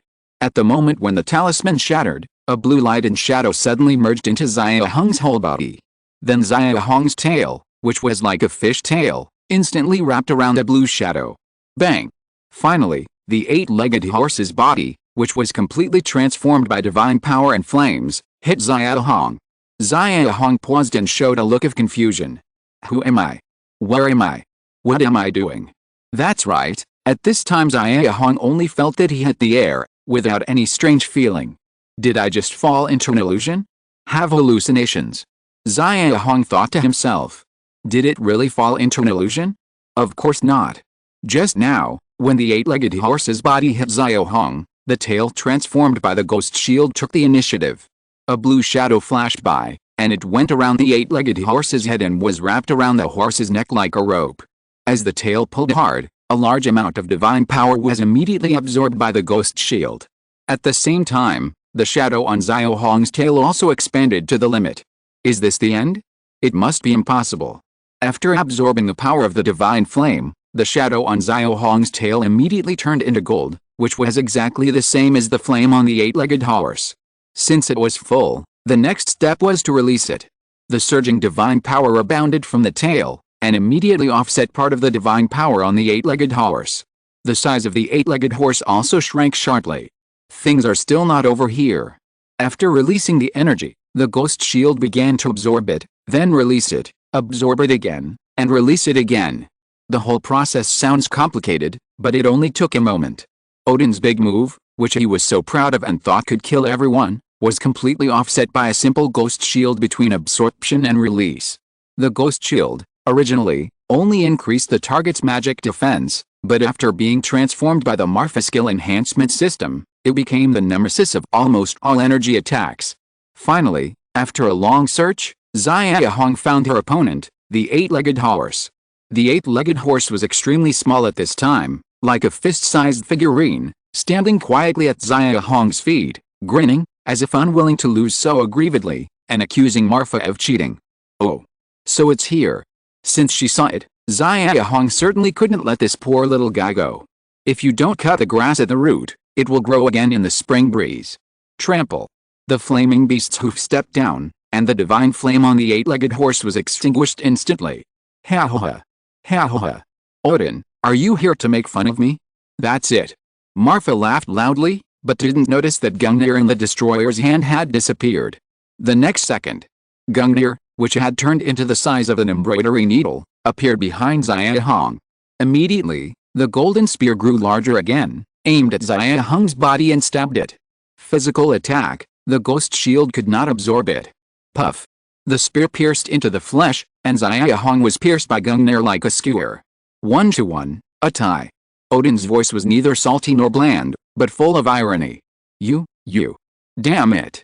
You don't follow martial ethics. How dare the dignified God King sneak attack? Marfa scolded. Oh? If I remember correctly, it should be you who cheated first. That talisman is not the ability of your pet. As he spoke, Gungnir had already returned to the destroyer's hand. Just as Odin said, in the first confrontation, Marfa obviously relied on those magical means unknown to the world to tie with Odin's divine projection. Healing. Ignoring Odin, Marfa immediately cast a healing spell on Xia Hong. Killen's vitality is very strong. With the help of healing, it will not take long to fully recover. Since you don't have martial ethics, don't blame me for being despicable. After that, another amulet was thrown out by the Wuji stick, and this time the target was the destroyer itself. End of this chapter. Thank you very much for reaching the end. Don't forget to like. Looking for more exclusive content and immediate access? Subscribe to our Patreon. Remember, every like, subscription, or donation encourages us to continue. Thanks to everyone. See you in the next video.